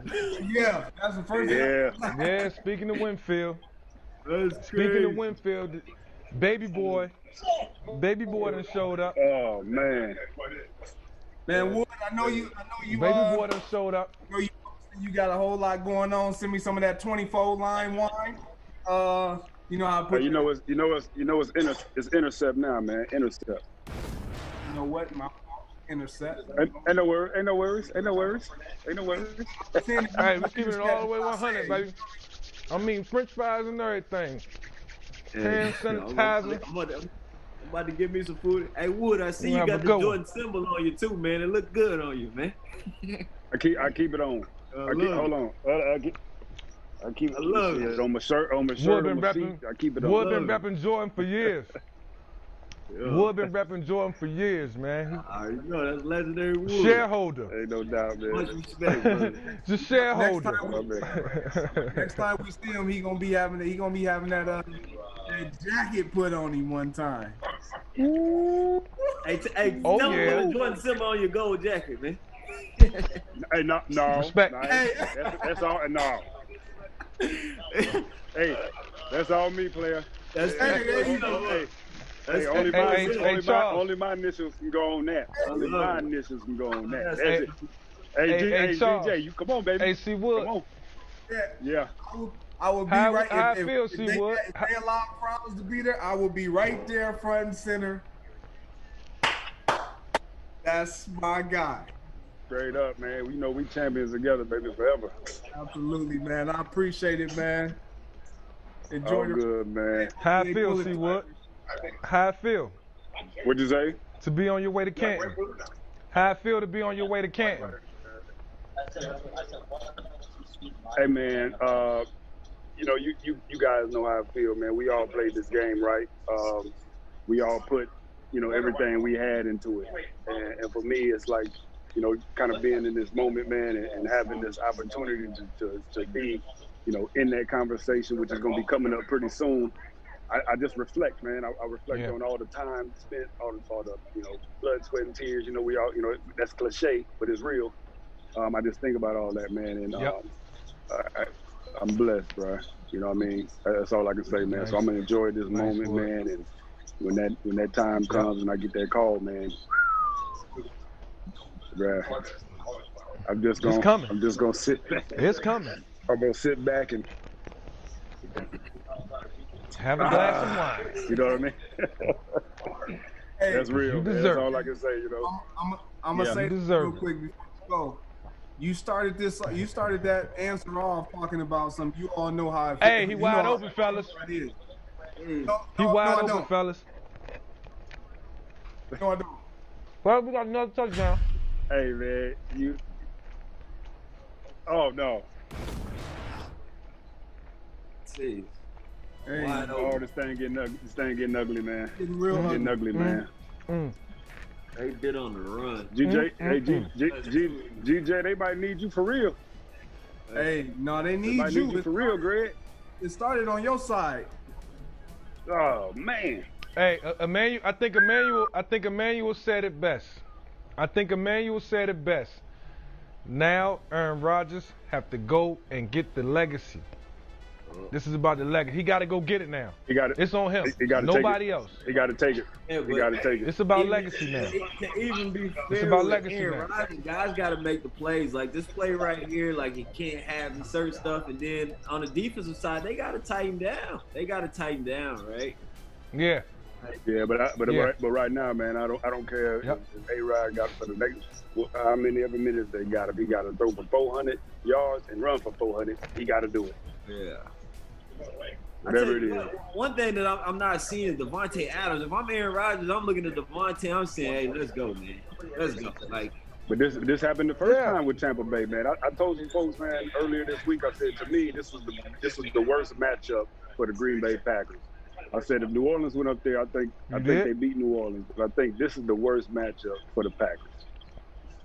why you say that? Wow. Well, for one, psychologically, they whooped them the first time. Yep. Right? 38-10. And why did they do that? It was because of the defense. And if you look at the defense where they played last week against you guys in New Orleans, it's about the defense. And so they're coming into this playoffs with that same mindset that our defense is what's going to win us the game. And if you look at what's going on right now, what's a big part of it? It's the defense. And so they got speed for days, especially linebacker-wise. Yeah. And they're going to be able to get the A-Rod. They sacked him 4 times the first time, hit him like 13 times. It was a bad matchup for them, man. Yeah. Social It's media crazy. questions? I was on NFL Network today, and they asked who has a better defense. I had to say Tampa because of the turnovers, and they still got it going right now. Like they creating turnovers, and it's crazy because when I think of Tampa, I don't think like bump and run. But last week they played us a lot of man. They got in your face, right, and they created chaos. You got to be able to score it out. I feel like when you're playing bump and run, man, you got an opportunity to create even more turnovers, and that's what Tampa's doing. Well, I think it's predicated on front seven. When you think about Levante David, you're talking about Devin White. You talk about, Pierre Paul. They got guys up there that can hit you now. Shaq Barrett, come on, man. They got the front seven. So your guys in the secondary, they ain't got to work that long. Yeah, exactly. Yep. That's exactly what it is. And this game is not over by any stretch. Play Still a long way to go. Pressure on. It's a long way to go in this game. Long way to go. No doubt. It's a long way. Well, appreciate you, Wood. All right, man. Hey, I've been talking to y'all boys, man. All right now. All right, hey, Wood, thanks for checking in, baby. For sure. See, all right, fellas, we got a little turmoil. My consonants kind of changed, man. Like, come on, man. This is what I'm seeing right here. What's going on with Devontae? Well, this play right here. They got him double. They got to get him involved more. Frustration setting in. This is where I wouldn't mind them trying to force the issue. Yeah, what do you have to lose? Yeah. It's 33 press man, right? Yeah. But I give Tampa credit, man. They are refusing there to. It is. Let's go. They're refusing to allow 17 to be the reason why they go down today. And that's what I would do. That's what I would do as well. But I also look, they're playing a lot of 2-man. Like, look at this. They playing like Tampa played a lot of 2-man. And think you play a lot of 2-man when you up, right? Like this. Like, I mean, what's the risk? You're not letting anything get past you, right? And that's what I would do. Like, 2-man is probably the hardest coverage to beat. Yeah, the hardest. It is. Because the DBs, and the reason why 2-man is hard is because the DBs, they jam you and they playing overly aggressive because they know that they have help. Exactly. Everything has to be perfect on the offensive side to beat 2-man. You got to have a perfect ball, you got to have a perfect route, and you got to have to complete it. You got to have a perfect catch. Like, you got to complete all of it. It's what happened in the Super Bowl, 3rd and 10 against you guys. It was 2-man, Ike Taylor inside. I knew he was not. He bit on it. He bit on the bait. Yeah. But and again, when Aaron Rodgers threw the interception early in the game, you ran the same route except you won on it. Yeah, I'm gonna let them right. That time he didn't. And 23 ended up picking it off. Yep. Hey, fellas, real quick, let's welcome in Jeff Schwartz, former offensive lineman and part of the Fox family. Jeff, what's up, baby? Welcome to the party. Glad to be here. This game is definitely not going how I thought it would. So, Right? Right? let's see what they score. Hey, give us your analysis. Well, look, obviously the Packers had the opportunity in the red zone, kick the field goal. They had 3 plays they liked, 3 plays that should have worked, didn't work, kick the field goal, interception, and then I don't get what they're doing on defense. Look, I'm obviously an offensive lineman. I know what a defense is, though. Why are you playing one robber with 8 seconds left in the first half? Like I don't get it. Like play too high. It's so easy. I'm an offensive lineman. I know the difference. Yes. I have no words. Yes. Now that's I have bad. no words. That's when my man Jeff pointed out like that. Hey, boys up in Green Bay got to tighten it up right now. You got to tighten it up. But hey, they Jeff score just here. gave everybody the breakdown. If they score here, though, I mean, there's a lot of time left. Like, I wouldn't put it past them to score. I did grab them on the money line plus 400 after Tampa scored. I just don't know. I thought it'd be fun. I'm rooting for the Packers. Yeah. Yeah, I mean, like you said, it's a lot of game to be played, and you got 2 great quarterbacks. It's just Green Bay just got to stop shooting themselves in the foot right now. They do, and if I'm not mistaken, fellas, I know we've been watching this game and talking a lot, but I think it was 2 turnovers that led to points on behalf of the Green Bay Packers, correct? Correct. I know it was a fumble by Aaron Jones, and then was it an interception or was it another fumble? I just know it's been a couple short fields for the Bucs. The interception. Yes. Okay. They've scored 41 points off turnovers in the playoffs. Like, that's not sustainable, but somehow it keeps working for them. And that's a credit to their defense, man. I think we got to give Tom Brady credit too, man. He's been playing lights out. Like, he has not he's not turning the ball over. He's taking advantage of everything that's in front of him and doing the little things. There we go. That's a good start. Fellas, Here we go, A-Rod. That's a good start. That was easy. It's a good start. Easy. But again, to go back to Tampa, right? Yeah, like last week we had 4 turnovers and they capitalized on them, and that's the reason why I'm sitting at home right now. Mm-hmm. And that's what Green Bay has to stop. They have to stop turning the ball over because, again, for us last week we had 4 turnovers. That's even hard to win a game versus the sorriest team in the NFL this year, right? To have 4 turnovers, let alone the Tampa Bay Buccaneers. So that's why I say Green Bay got to stop shooting themselves in the foot, like right now. And that's a good start. 11-point game. Now, this is where I think it gets dangerous for the Tampa Bay Buccaneers. You know, you build a lead, and then you get kind of complacent. Things are going your way, and now it's easy to lose focus when you have a lead. You know, you got to keep your foot on the pedal. You got to keep pressing. You got to keep pushing. So I think, it's a critical drive coming up right now for the Tampa Bay Buccaneers to see how they respond.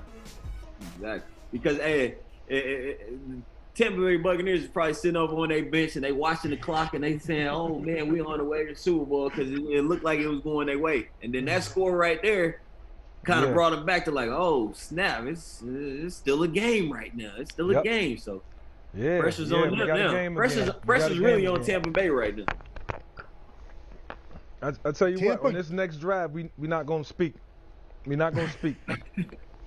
We just gonna watch. Hey, Greg, you good over there, man? Because this next drive is crucial. Man. I'm good. I just, because of my occupation now, and I always have to play, in the middle, call from the booth. But at home, man, we cheer for players, we cheer for teams or whatever. But when you have a connection and you really want to pull, like, come on, man, like it. Yeah, exactly. I see. Hey, the old baseball hat when you turn your hat inside rally out. Cap. Greg, you spin a rally cap spinning that you about to get a rally cap. You like this over there. Yeah, man. And I laugh because everybody always is like, oh, Greg is always hating on Aaron Rodgers and the Green Bay Packers. They don't see this side, though. They don't see this. Yeah, let the people say what they want. It ain't no hate. Ain't no hate. Ain't no hate at all. The thing I'm looking forward to this drive is the Bucks have, I think, are 7 or 8 on third down. Like, they can't keep converting third downs at the same rate. There's no way they can do that. So Green Bay gets a 3 and out here. Yeah, no. Scores again. It's the game now. Yeah. 3 point. Yep. So look. Yeah. This is. We've been tuned in. We're tuned in to Fox for 3 hours. I want to see a good game because this game get out of hand. We gonna run out of stuff to talk about. Man. He's like, hey, let the game over. Yeah. That's what I say. We need some excitement. We need some things to happen. Exactly. And give us some stuff to talk about. Exactly. And they making it a game. And then not only that, just for the viewership of the NFL as well. Like, nobody wants to tune into a. I mean, last year we blew out the Packers, so I can only imagine this show. But this year I want to watch the game. See how you slid that in there? It got ugly. Did you guys hear that Mike Penn, Green Bay's defensive coordinator, made the players watch the Niners game from last year to start this week to get them motivated? I don't get why they would watch an old game to get them pumped up for this game. That has nothing to do with the game today. Obviously, it didn't work either. I understand where he's coming from, and I don't understand where he's coming from because he's probably showing them the game to let them know, like, don't miss out on this opportunity again to remember that feeling how you felt. Right. It's not working around this time, right? It's not working. It doesn't they're not. It doesn't matter. Yeah, he probably should never did it. But if they were winning, everybody would have thought he was genius. Hey, how about going up and down the sideline, reiterating that whole conversation again to them right now because they need some motivation. Thanks. I tell you what, though, this is what Tampa needs to do, though. They got to get Leonard Fournette going. Don't come out and say, Tom, go out. Like, they need to get Leonard Fournette going again. I think Green Bay would love if they ran the ball. Ball control. How many yards does Fournette have? Does anyone know? Let me see here. I got him over 40 and a half. No more than 30. I think we're pretty close. 30 yards. All right. They only rushed the ball 10 times. It feels like a lot more. That's that's what they need to do because sometimes they get so reliant on just throwing the ball, airing it out. They got these receivers. They, especially when they had AB, I got all the receivers. Let's just throw the ball, but they got to run the ball because if you look right now, even though Fournette doesn't have that many carries, like it's 2nd and 5. Like as an offensive coordinator, this puts you in a better position. Yep. And they run the same 3 run plays over and over again too. It's the same 3. Can't be stopped. Yep. You know what I like about Fournette? He's still young. Still got a lot of football ahead of him.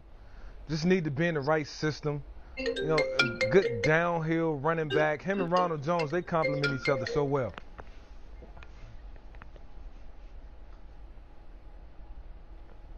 Right. There he goes. Over his prop already. Yeah, man. They got to.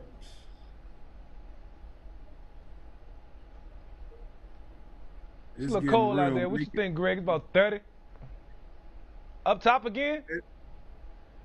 Oh, that's pass interference. Throw the flag. Hey, man. Come on, man. Better than me. Bro, I'm biased. Look, I'm neutral. I know I made a pick earlier, but it ain't got nothing to do. This game has nothing to do with me. That ain't PI. I'm a big fan of Brady. I'm a big fan of Rodgers. I like Godwin. I like King. I like Devontae Adams. I like Aaron Jones. I'm torn, man. All 3 of you thought Green Bay would win? Flag, fellas. Yeah. I did. Yeah, I did. But I picked the win by 1. But to be honest, I'm not open. shocked. I'm not shocked that Tampa is doing what they're doing.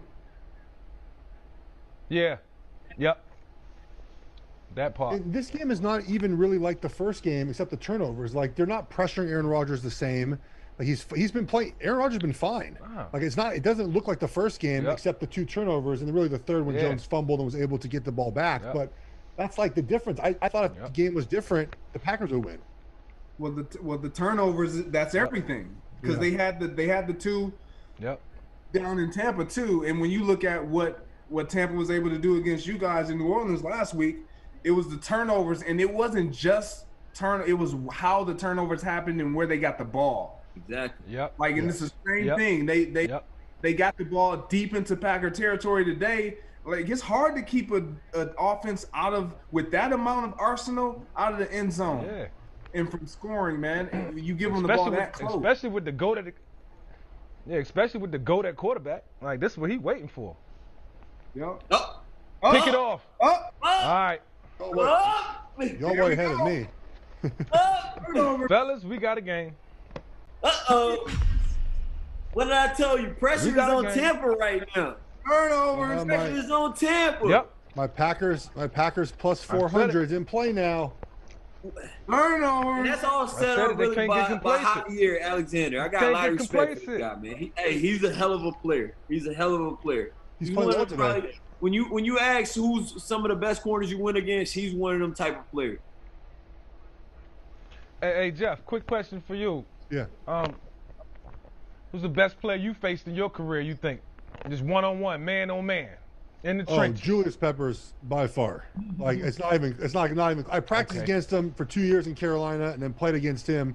Like, he could do everything, and he took it easy on me on practice. I was a 7th-round draft pick, man. I was on scout team, give him a look, and he could have beat me every single play if he wanted to, and he just did. And the thing about him is, like, I think he's 3rd or 4th all time in sacks, and you have no idea. He's so unassuming. He's not a rah-rah guy. He's not like about me. He's not in front of the camera. I remember in Carolina, he like never did interviews. I don't think anyone has any idea how good he was because he just did promote himself, but he's incredible. Yeah. People ask me all the time, who was the toughest defender I have had to face? I always say Brian Urlacher and Julius Peppers. When I was in Atlanta and Peppers was in Carolina, I could not get away from this guy. No. I could not get away from him. He was always swiping at my, long arms, 6'6" frame.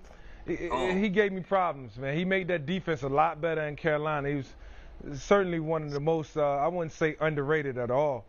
But a guy who, the impact that he made on the game was amazing. He embarrassed me one time when he was with the Bears. I was playing with the Panthers still, and we had a wide receiver screen. Our OC said all week, we're not going to call it to Pepper's side. Wherever he's on, we're not going to do it because no way you're going to cut him and get his hands down. So what happens, right? He calls it to my side. I got to cut Peppers. He said he wouldn't do it all week. He did it, of course.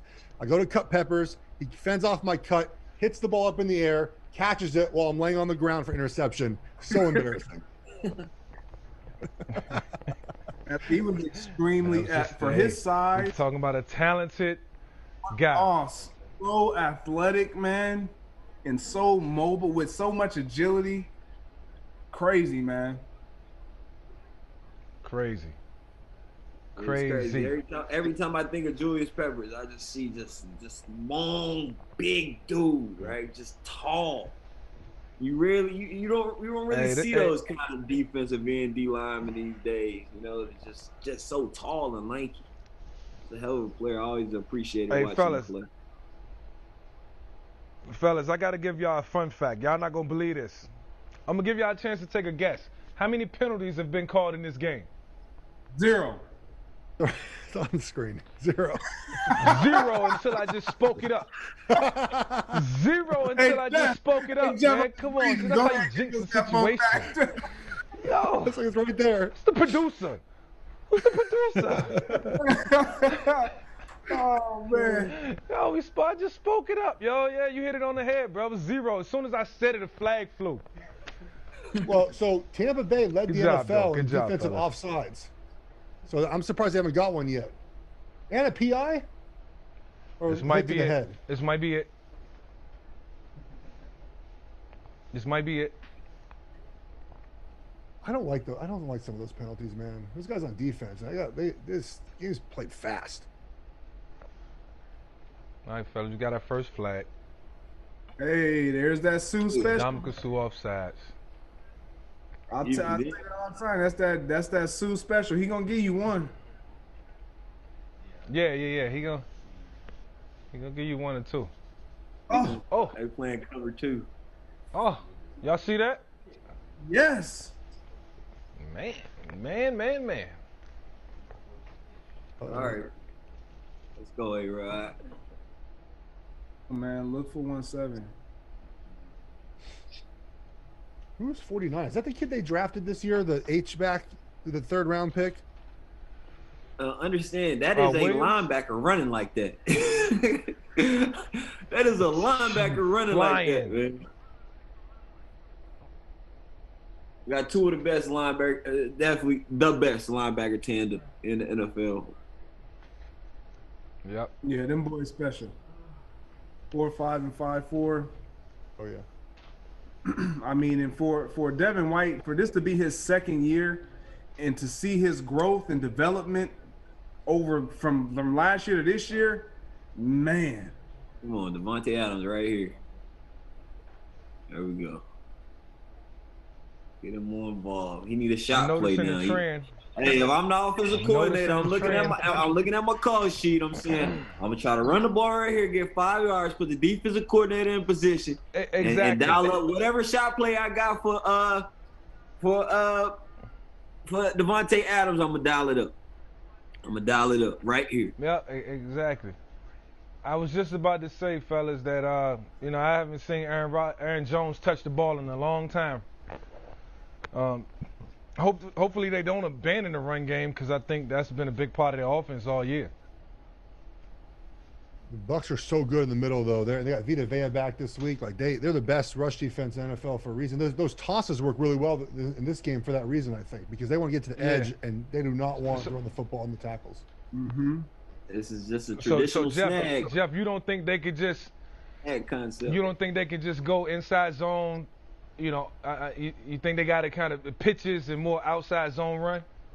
Well, yeah. So they've tried inside zone. They got a couple early runs that were successful, especially down in the goal line area in the red zone. But those tosses have been the best thing they've done. And also the tosses to Devontae Adams on the edge are kind of supplemental to the run game. Those work great, especially against this defense. They pack the box in, just get him to the edge, and it's worked really well for Adams this game. I think it's 3 of them so far. He's got to have 15, 25, 30 yards on those. Yeah, and that's what they have to get that horizontal passing game going. All right, so this is a good run. We got people checking in. Aaron Jones questionable with a chest injury, so he may not return. Oh, okay. I like Dylan though. That's why you drafted that kid, right? He's got to play now. Yep. Will this be a shot play? They gotta do one soon enough, right? Here we go. Oh, nice. Try. Oh man. Let me tell you, it's so hard to make a throw like that. Backpedaling, guy coming at you under duress a little bit. Man, this dude is amazing. Still at 30. What is he? 37 to 38. Look at that throw. Look at that throw. I could never make that throw. I'm gonna be honest, fellas. Yeah, I could, but consistently. I mean, I could. I ain't gonna, but consistently though, man, seeing Aaron Rodgers do this. Hey, Jeff, man, we want to thank you for your time. Thanks for checking in, man. It's always Fox family, man, and we'll see you soon. Thanks for having me on, we'll guys. do this again. Have fun. For sure. Enjoy the rest of the game. Yep. See, this is a Packers offense I'm used to. These boots and waggles, right? Like getting them off schedule. They don't know if you're gonna run the ball. Like this is the Green Bay Packers offense that I know that's hard to stop. Yeah. Yep. This is like what those waggles are so hard to stop. And then like quick pass. Greg, you know, like the corner route on the waggle, right? When you hit them with a corner post, like that's hard to stop. I agree, but so much of their offense now is predicated on looking the same, mirroring the run with the pass, so that you can set those shot plays up. They don't do a whole bunch of that. Yep. That boot action, they do it, but it's not as much as what it was in the past with McCarthy. Yeah. I think that's Aaron Rodgers on the run is one of the best to do it. Like when he gets outside the pocket and improvising. We get a touchdown in the extra point here. We got a what? We got a 4-point game. Yeah, this is big.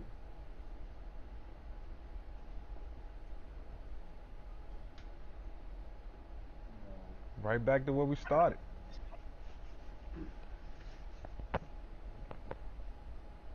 Oh, good play. Oh, man. Oh, man. For some reason, fellas, I'm starting to get a feeling that Green Bay got Tampa Bay's defense a little off balance. And the last touchdown pass that Aaron Rodgers threw, it was a lot of misdirection. There was a lot of guys running in different places, but, you know, guys are coming wide open for some reason. Hey, the pressure is on Tampa right now. Yep. They definitely not handling it well. But again, you gotta the point of this game is across the goal line.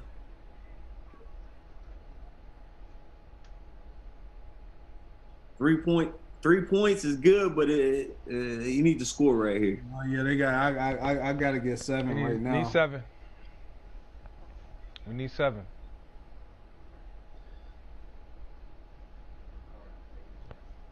You know, when it started getting real, it get quiet. Everybody Exactly. And if I'm on the defensive side of the ball, I'm sitting back and saying, hey, look, they done drove the ball all the way down. But what they say, bend, but don't break, right? Yeah, bend, but don't break.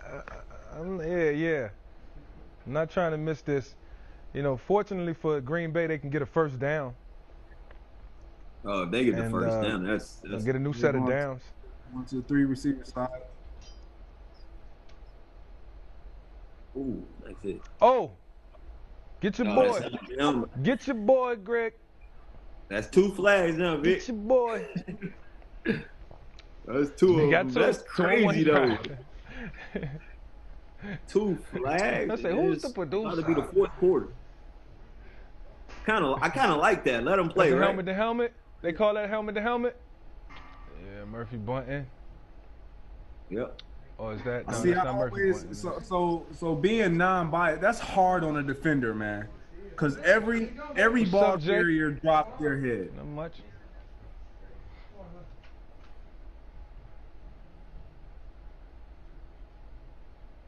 All right, here we go. Jay about to check in with us.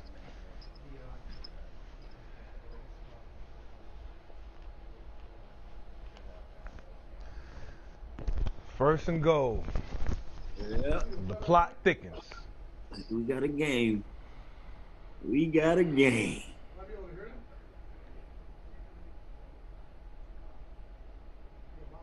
I was about to say, if they ran the same play as last week that they did on Jalen Ramsey.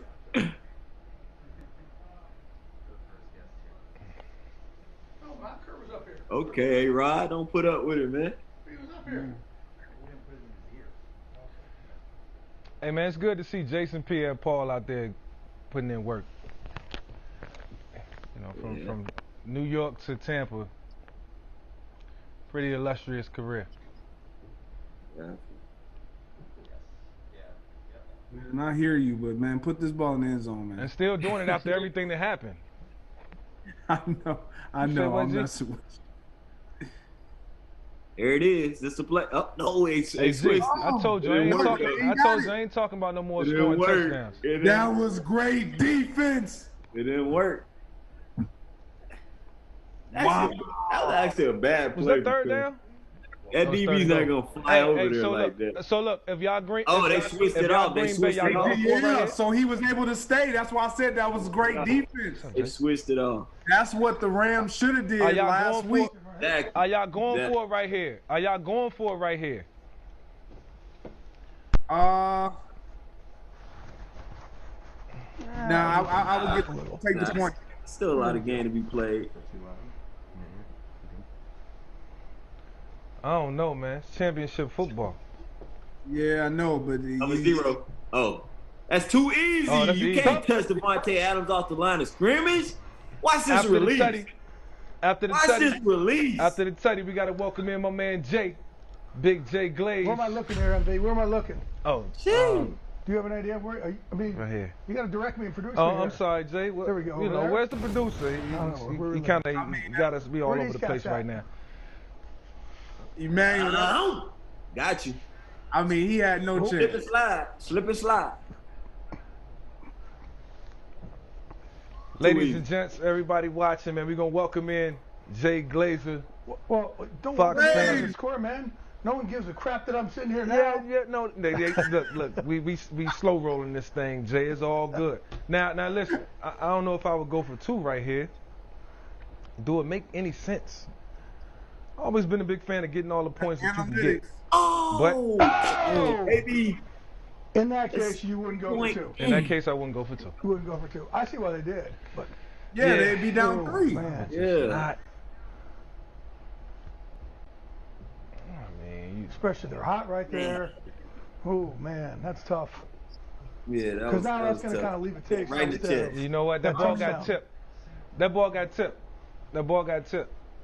I don't care what he got. Still hit him in the hands. Hit him in the hands. We work that distraction. We got a lot of football left. Hey, those are the plays you sit back and look at you like, dang. Hopefully it doesn't, though, because the pressure's still on Tim. Glaze. Can I talk to Sanders? Hey, Sanders, what's up, brother? Jennings, how you doing, man? Jay? Sanders, how you doing, bud? Hey, how'd you like that video we put together for Drew Brees with his head falling off this year? Huh? You know what I'm talking about? Did you guys not have a little video in your team meeting this year? Huh? In your team meeting, a little video that we put together? Well, he's talking about his ribs. Video? You have no idea what I'm talking about. You talking about the ribs? With his ribs, his head falling off. Oh, yeah. I thought you said headphones. No, head falling off. Oh yeah. We love that one. That was funny. That was funny because we did it. Truthfully, that's how I felt. I was like, damn, like it feels like he got 100 ribs broken. So you definitely, it was on point with that one.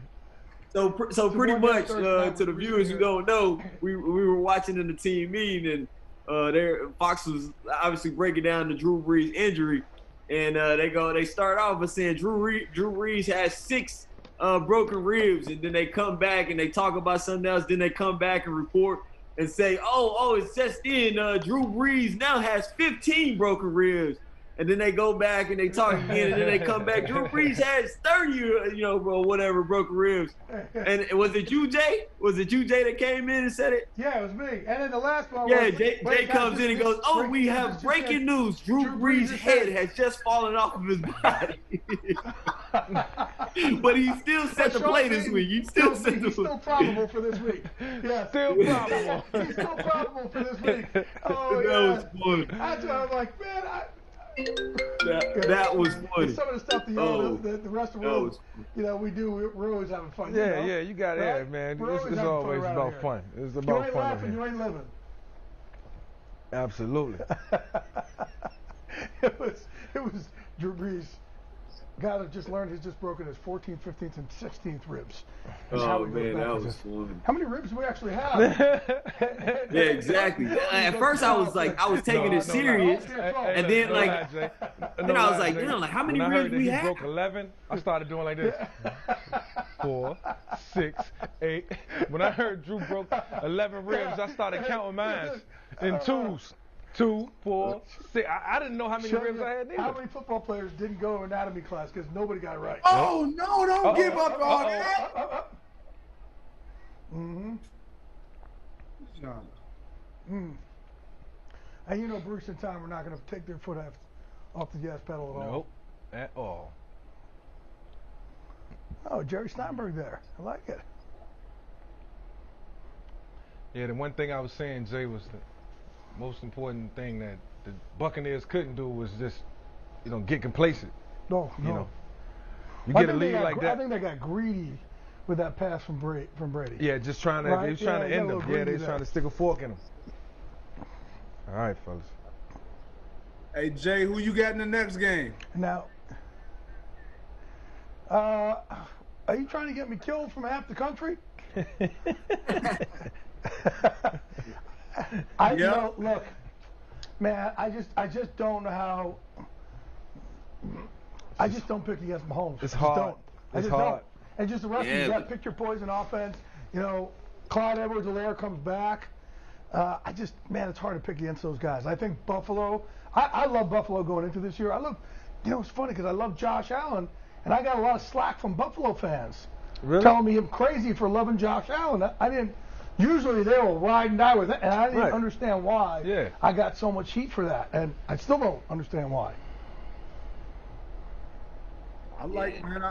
I get you. If obviously, if the Chiefs are all healthy and they're clicking on all cylinders, they're a team that just it's hard. It's just really hard to beat them.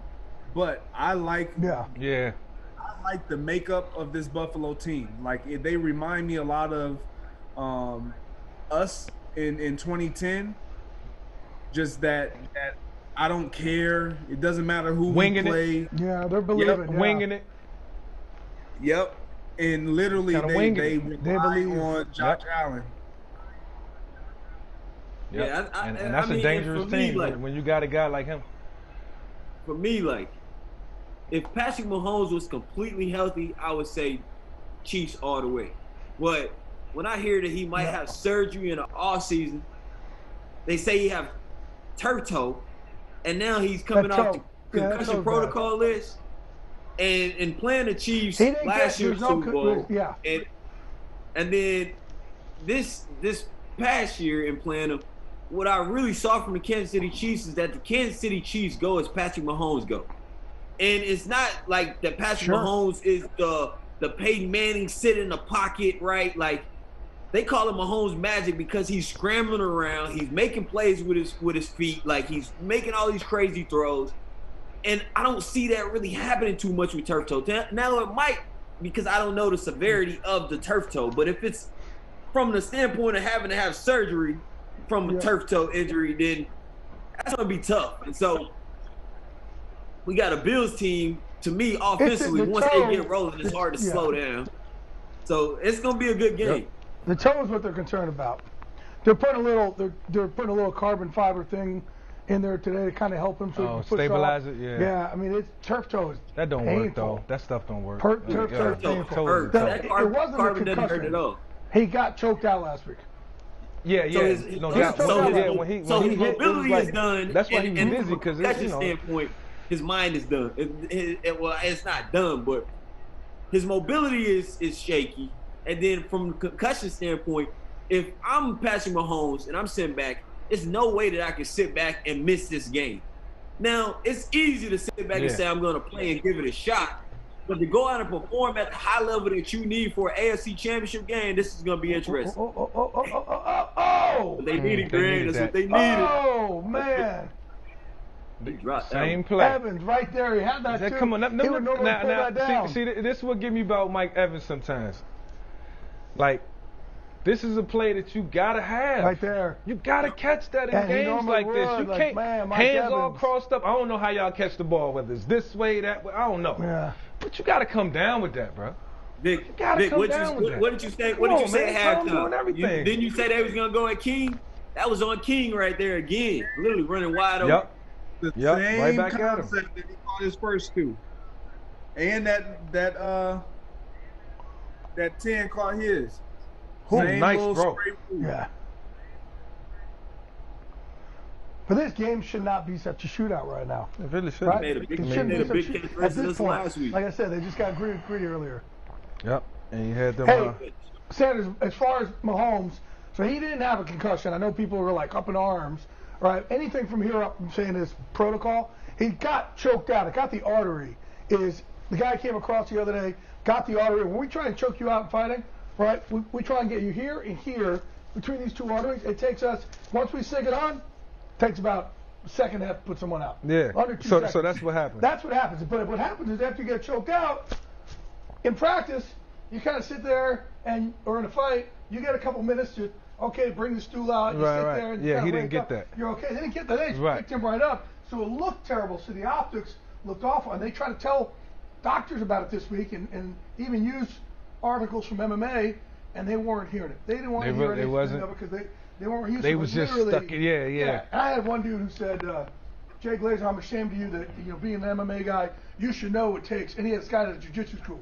You should know it takes at least 5 seconds to choke someone out. To which I say, that dude needs to close his school down today. Yeah, because it don't take that long. It don't take that long. Man, you don't know how to coach that stuff. You need to close your shop up today. Literally, it'll take... Yeah.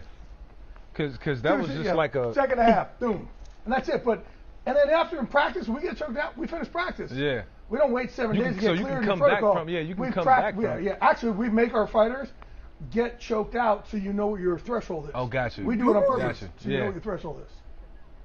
Yeah, absolutely. Hey. I got to know where, because when the lights start going out, it doesn't go like this. Brutal sport. It goes like this and then out. You got to know what point you have. So, yeah, it doesn't do anything. It doesn't harm you. It's like when you used to make your friends faint when you were kids. What are you doing?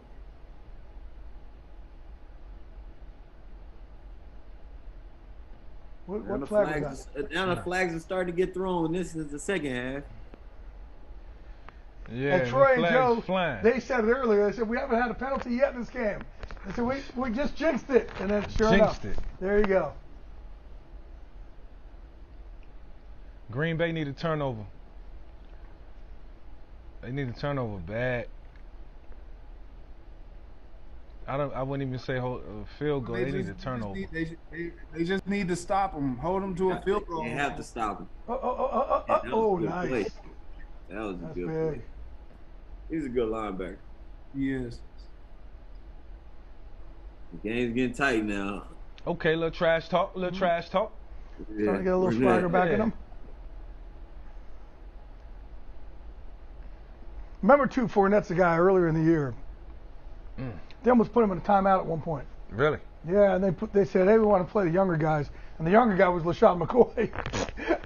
So they're trying to send him a message, and it worked. Yeah, it seemed to work. It got his attention. It worked. The guys just talked about that earlier. Bruce, Aaron, he doesn't care. No, he definitely doesn't care. He's my offensive. Again, Evans! Man, Greg. Oh! Greg. There it is. Oh, my goodness. This dude, Mike Evans, wow, got to step his game up. Oh, no. Come on, man. Evans. Come on, man. Oh, boy. Was it catchable? Come on, Look man. at that. No, it wasn't catchable. Oh. Greg, Emmanuel, when you Oh. guys was playing in these championship games, I could not see y'all dropping that. Those are balls that y'all be waiting. Y'all be That's a waiting drop, for man. balls That's like fingertip. that. Y'all be waiting Greg, to turn that's up. a drop. Y'all be waiting to turn up, man. That's tough. That's not a drop. That's not a drop. I know every time somebody say, did it hit you? That's tough. It tipped his fingertips. That's not a drop. Couldn't really get his hand. Like, I understand you the quarterback. Well, man, that's It's a little kind too of high, high. fellas. Kinda So it's high, a wide little open. too high. I got to head back down, gang. All right, Jay. I appreciate joining y'all. Good seeing you guys. Thanks for I just coming got in, summoned man. back downstairs. No, you got. Oh, man. Yeah, that's Wow. weird. Probably, That's tough. Frank will probably be back. Them with us boys next was year. down 18.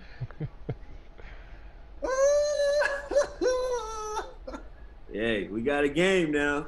We got a game. Hey, Rob, pick to win this one, Jay? what you gonna do, baby? Yeah.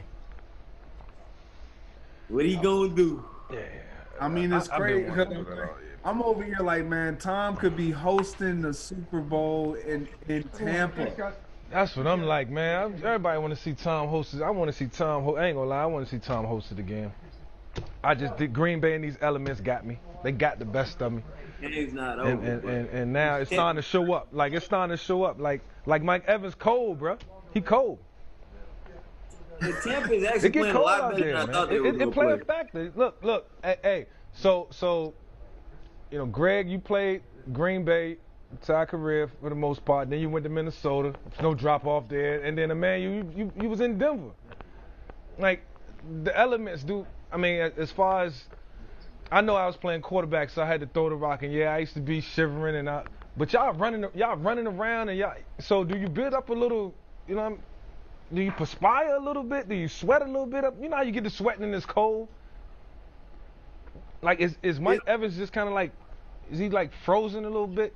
Is he good? Man, the first one is just a drop. Like, he know it. Everybody know it. You got to catch that. That one right there, like Emmanuel saying, man, that one is tough because he gets to the ball, man. but he doesn't really get. I'm hurt for Tom. He doesn't really have an opportunity to grasp the ball. So, I mean, I think he's Right. good. He's just got to make the catches when they're catchable, and Brady got to put it on him. Yeah. That's it. Because what I saw was a wide open. Yep. Mike So Evans, it's on both right? of them. Yeah, exactly. And so here we go. Here on we both go, guys. right here. All right, fellas. Here we go, A-Rod. Now the pressure on Green Bay. Ooh, and they bringing that pressure. Did he tip the That ball is up in the air. Hey, get on the ball. Get on the ball. Ooh. They're gonna review it. He running wide open. From that angle, it look like a drop. Yo, this dude Scott, he fast. That was the read. Dang. Brady like, dang. Hey, he wasn't going to hit nobody either. Hey, bro, I ain't gonna lie, bro. I'm gonna be honest, man. I'm gonna be honest. I love the Packers, man, and the true feelings about to start coming out. I'm a fan of the GOAT, man. I want to see Tom in that Super Bowl one more time. I'm a fan of Him in there one more too. time. One more time, man. One more time. The game got tight. I'm gonna go ahead and let you know the truth. I mean, I want to see Aaron Rodgers too. I want to see Aaron Rodgers too. I ain't gonna lie. I ain't gonna lie. I want to see Aaron, man. This gonna be a good one. This gonna be a photo finish. Come on, I'm over here. I'm like, I want to talk to y'all, but I want to close my computer down. 35. All right, let's just watch this drive, fellas. Oh, shoot, come on. Oh, Devontae, come on. Lazard. Oh, Man, played that well. They tried to play like a mesh. They tried to do a mesh. Linebacker jumped it. One thing that watching film on Tampa last week, when it comes to like shallow crosses and try to do like the mesh and the pick, like they linebackers look up that shallow cross really well. Hey, you know, Todd Bowles, good teacher too, good coach. Yeah, yeah. I think I had read Really good something that they scheme. said Shaq there's Barrett. 4 African American coordinators in this game.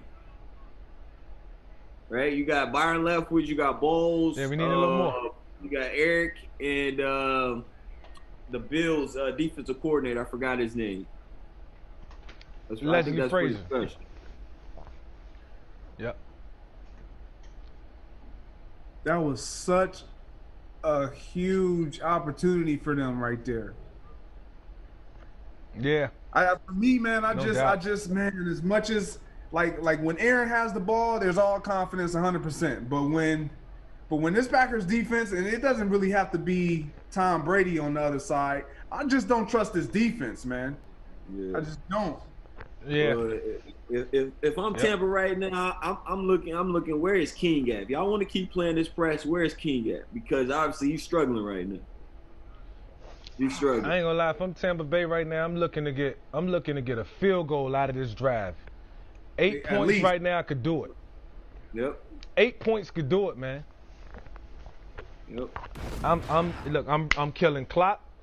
Like I'm rallying the troops, and I'm saying, look, we about to run it, we gonna throw it, but I'm putting the onus on the offensive line. Let's kill Klopp. Yep. Let's get up 8, and let's force them to come back and beat us. That's it. Yep. Game over. Yeah, the pressure is definitely on Green Bay right now. Yep. They had an opportunity. They had their chance. Now let's see what Tom do. Every time I see Marshawn Lynch now, like I always think of Hennessy. Because of that Peyton Manning when he was on there. Did you guys see that? When Peyton Manning asked him, like, I think he said he'd take like a shot or two of Henny before the game. Yeah. I asked him was it real. Like, so what are you drinking? He was like, Emmanuel, you know what he said? You Hey, man, I asked him was it real. I was like, yo, you used to take a shot before the game? Hell yeah. Like, you the only one that can get away with that. Yeah, Peyton was like, is it a bar somewhere that you get it from? He said, no, it's in my backpack. Hey. What you mean? Hey, can I boil y'all out real quick? Before we go back to the game? Hey, let Let me give y'all my top 5 fastest QBs real quick. It's only right that I get my own segment real quick. Top 5 fastest QBs. Here we go real quick. Before we come out of this commercial break. Oh, is number this the one, order? this isn't. Yo, this order is real. This order is real. Number 1, moi. Shall I say no more? Absolutely not. Shall I say no more? Absolutely not. Number 2, Lamar Jackson. But this could go either way. 10 years from now. 10 years from now. Number 3, Kyler Murray. Kyler quickness. Like one of the fastest in the league right now. I think Jalen Hurts could make this list, but I also got to throw in 2 of the greats. 2 of the game's greats. Randall Cunningham obviously was one of my idols. A guy that I really had a lot of respect for, idolized, growing up, patterned my game after him. But I really patterned my game after Steve Young. Like I say, this could go either way. But the lefty, he's one of the GOATs, man. So that's my top 5 list, starting with the kid, Lamar, Kyler, Randall, and Steve. And that's the fastest, right? I don't know why I had to look at it, because I like your list, but I had to look at it like who else could be up there, and I got to go with Colin Kaepernick. Cause he was fast, man. Every time I think of Kaepernick, I just think of him running past people. Remix. You forgot about Cap? Kaepernick. Yeah. Kyler Murray. Yeah. Cunningham. Yeah. Steve, you ain't make the cut. You was great. You was my idol, but you ain't make the cut, Steve. You put a remix though. Hey, hold on, man. With the way Daniel Jones ran that 80-yard triple. Hey, he was moving though. You can't tell me. I don't know why. Every time I see that play, I think of Call of Duty. Somebody was sitting back and ready to snipe him. Hey, look. I think Daniel Jones faster than Cunningham, bro. I think he's faster than Cunningham. He was moving right there. I don't know if he was running scared or what, but he was. Mike Evans. Another pick. Another one. Hey, come on, hey, Ryan, I give you opportunity, man. Capitalize on it. Hey, did y'all see the tweet that C. Wood said he's on the all hands team? Oh yeah. What is going on in this game? He got him down. It's crazy. Did Tom Brady get hit? Yeah, he got hit. He got rushed. Yeah, he was just trying to threw it up. Gave Mike an opportunity. Yep. It's like that was like a punt though. Kind of. Not really. Yeah, it is like a punt. But was it? I think it was second down. That was 33, right? You ran right past him. Yeah, he's not even looking back yet.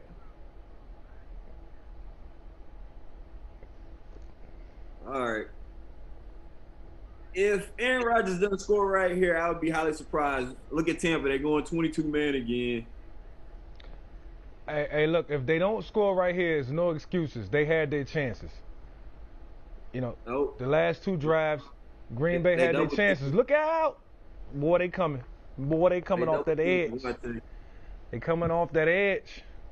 See, and this is where like I start to struggle, because I'm like, I get it. You want to stay balanced. You still got an opportunity to run the football. Skip all that, man. Keep the ball in your playmaker's hands. Yeah. This ball don't leave Aaron Rodgers' hands. Keep throwing it. What a good release by Shaq Barrett. Man.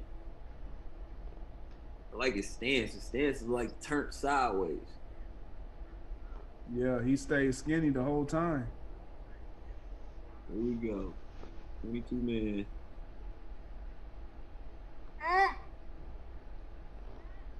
Good defense. Well, you know what they're going again. 22-man. You got to beat it. They scared to go back to that little seam route. That little seam route that could be 22-man. What is it? What did y'all call that? If you remember the one you scored in the Super Bowl? What's that? Which one? The little seam route where you get 22-man. You give them something at the top. Oh, the little all-go? Yeah. They go to. I mean, you really like I said, you got against 22-man to get an inside release against a disciplined corner. It's almost impossible. You gotta have Wow. a great throw. I mean, dude, Wow. I tipped the ball. Like, he got his fingertip on the ball and everything. Yeah. Look how aggressive the DBs can play because it's 22 men. That's definitely a PI. Yep. Look how aggressive they're playing. If it was just a one high safety, they would not play that aggressive. But because of it's 22 men, they grabbing, they holding, they playing a super aggressive because their job is to play underneath the receiver, truthfully, because they have help. Right. Yep. See how many DBs they got out there right now? Because you see Levante David, like, he kind of, because when you play 22 man, the reason why a lot of teams don't like playing that against Aaron is because everybody's back turns and he can take off running. I know where you're going. Yep, he can run. What'd you say? Yep. You right about that, G. You hit that on the head. But they trust their Because team Aaron speed can run. and they backers. Yep.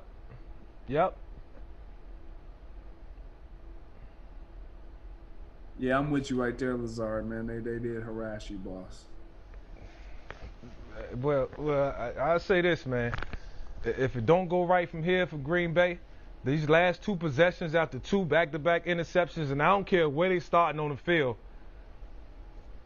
it's a failure. They were supposed to get some points out of these last two drives, and we got to give credit to the Bucs defense. Yeah, I mean, they defense, they coming up big too. Not giving up more points. I think it's over. I hear my wife in there clapping every time. Hey, yo, I ain't even gonna say this. I'm gonna say this to the world, so everybody watching. My wife is the biggest Tom Brady fan ever. Hey, you know what I mean? if she watching right now? She know why I'm saying it. Hey, bruh, let me she tell you, is the biggest Tom Brady fan ever. Hey, Vic, I promise you right now, my wife, she hates when people even speak. She was like, I don't know why they doubt this man. This man he feeds off of that. When y'all doubt him, she be on me. When I have to critically attack Brady or talk about what he's done or what he hasn't done, hey, why would you say that? He's gonna see that, he's gonna use that, and now hey, my wife loved Tom Brady. Yeah. I don't know what it is about the man, but maybe it's the GOAT. Maybe it's because he's a GOAT. You know what I mean? He's a GOAT. Over here. My wife just loves his mentality, man. Yeah. Quick question, fellas. Starting with you, Emmanuel. Is Bruce Arians out coaching Matt LaFleur right now, you think? You know, that's tough to call. I wouldn't say out coach. I think he's doing a great job of coaching because, for one, like, in my opinion, like, I didn't think that this game was gonna be as close. Even though that Tampa blew them out the first game, I thought that Green Bay, just how they were rolling and how well they was playing, I didn't think that this game was gonna come down to the wire like this, or even for Tampa to even be leading in the fourth. So definitely kudos to Bruce Arians, and I'm happy for him because, like I said, he was my offensive coordinator in Pittsburgh, so you know I got a lot of love for Bruce. I wouldn't say he's out coaching him. I wouldn't say he's out coaching them. From what I can see, like, they're defensively, Todd Bowles, he got some straight dogs out there, and he's putting those guys in great rush positions, great opportunities to get after the quarterback and after Aaron Rodgers and to disrupt this game. And then when you look at Matt LaFleur, he's just sticking to his game plan. Like, this is what he does. But this is where I feel like the growth has happened, where you got to now start to turn this game over into Aaron Rodgers' hand. And I know he's trusted the process this whole entire time, but now it's your time to trust who you got under center. Like, let him do what he does right now. This is it.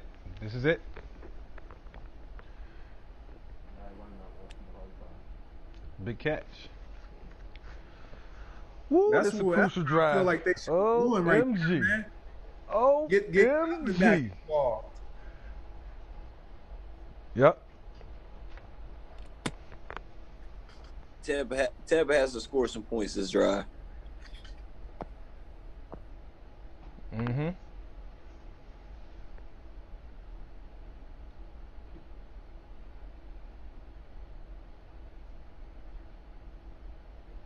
Good play. Wow. Good stop. Coming down to the wire right here.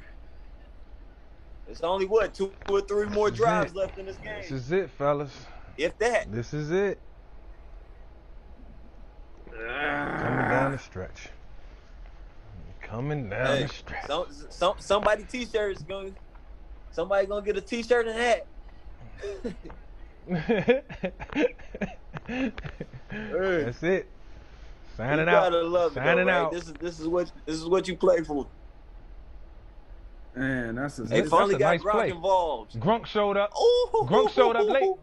Grunk showed up late. He showed up. He showed up when it mattered. Grunk showed up. Now that's a great Grunk play showed call. up. That's a great Yes, it is. play call, Yes, man. it is. He showed up when it mattered. But even better though is I know this only like a 6-yard throw, but he got a guy coming right at him, and to be able to throw that ball just like through his hands, man, it kind of tells me luck is on the Tampa Bay Buccaneers side today. Yeah, and I just think gods. what a way for them to win this game, to get the Gronkowski, get the Tom Brady connection, right? Like, what we talking about? What a way to win the game. They ain't won yet. Nah, I'm just saying, just what a way to possibly win the game. Man. Hold up, we got 5 minutes and 26 seconds left, bro. Hold on.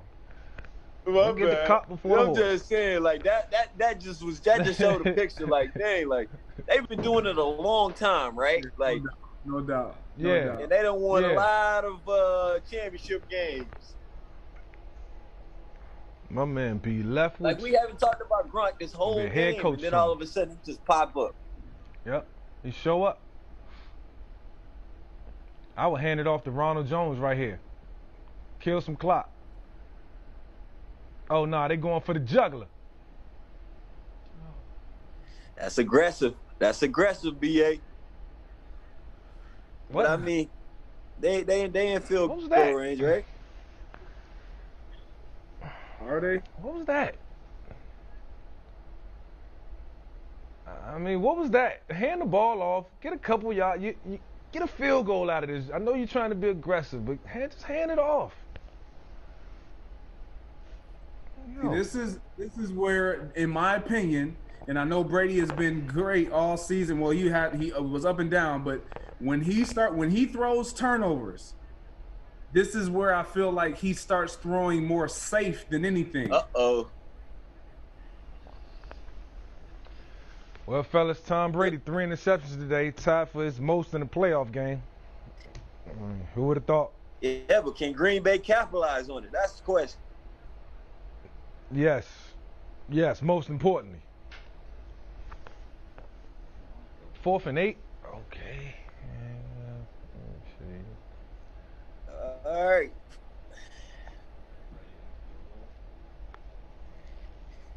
What is this? 46 yards. Ryan Suckup.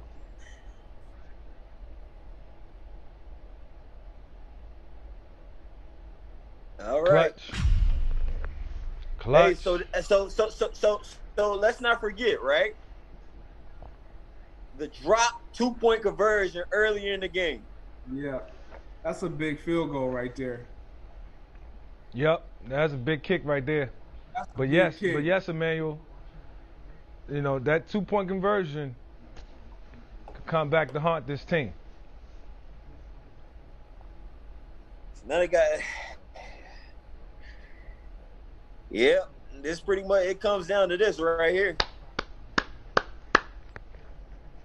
Anything can happen, but time is running out. Anything can happen. Anything is possible. You just say that, but I don't know, man. I don't know, man. I just got a feeling that, Greg, I hate to say this, but you ain't gotta hate it. You ain't gotta hate to say it. It's been a little tough for Green Bay today, man. And I can't see them marching 80.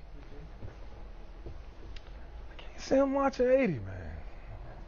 Hey, man. There ain't no Greg Jennings out there. They got a 12 on their side too now. Yeah, they do. They do. They gotta get the 442. involved. He gotta show up somehow. Yeah. I think Todd Bowles has done a great job of really, like, yes, he doing has. some check type. Look, we not gonna let this player impact this game. It's not over yet, but I mean they've done a great job of minimizing the output of 17. Last week versus Tampa Bay, that 22 man created chaos for us. And when they not playing 22 man, you will see that this they seem like they playing 22, but then they doubling Devontae, right? And so these are the times when we talked about the X factor, like Lazard. We need a guy like that to come up big in the clutch, how he's been doing. Because if I'm sitting back and I'm Tampa Bay, I'm saying no, we're not gonna let Devontae Adams win. Yep. Yeah. Yep. This is it, Aaron. This is it.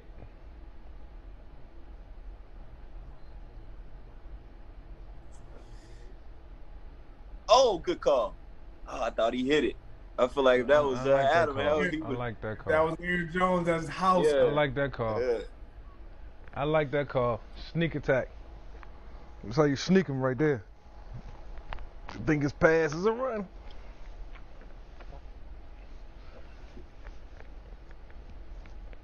Yeah, so that goes to show they treating this drive how they supposed to treat this drive, as if like, look, we got to go for two regardless. Let's just focus on scoring. But this is what they do, man. They make everything look the same. Oh, they hit him finally. They hit him finally with the play that we was talking about, Greg. That is Scantlin. Yep. They went 22 man. They did. They went all verticals.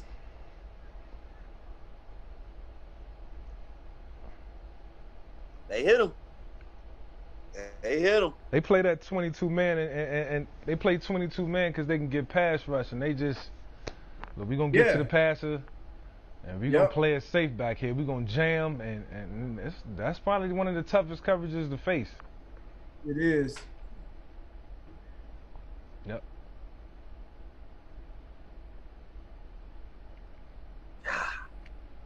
He holding?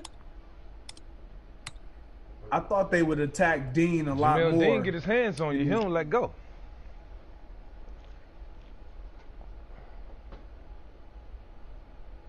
Yeah, he holding his hand.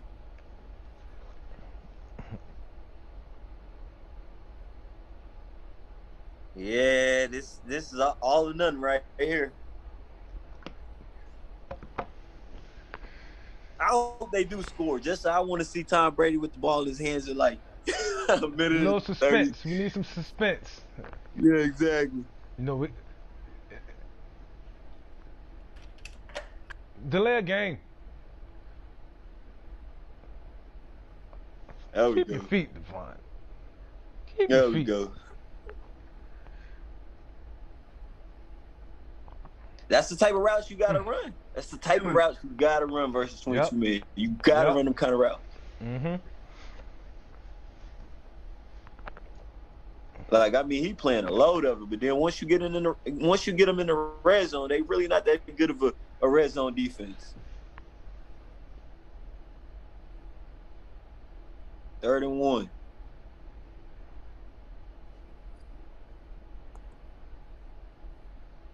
Nice and easy. Yep, smooth. It's gonna come down to a 2-point conversion, fellas. Look. Most importantly, it's looking like. Most importantly, Green Bay still got 3 timeouts. So if they score, and even if they don't get the 2-point conversion, they still got 3 timeouts if they don't have to burn one. And if they can score before the 2-minute warning, that's really 4. They score before the 2-minute warning. So that'd be even better. Choice route. Choice.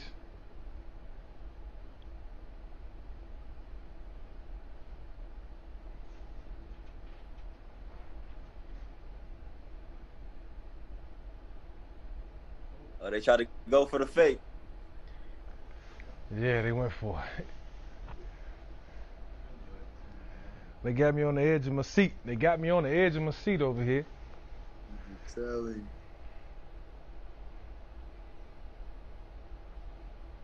Oh, he wasn't looking. Yeah, he was. That was a headache. That was a headache waiting to happen.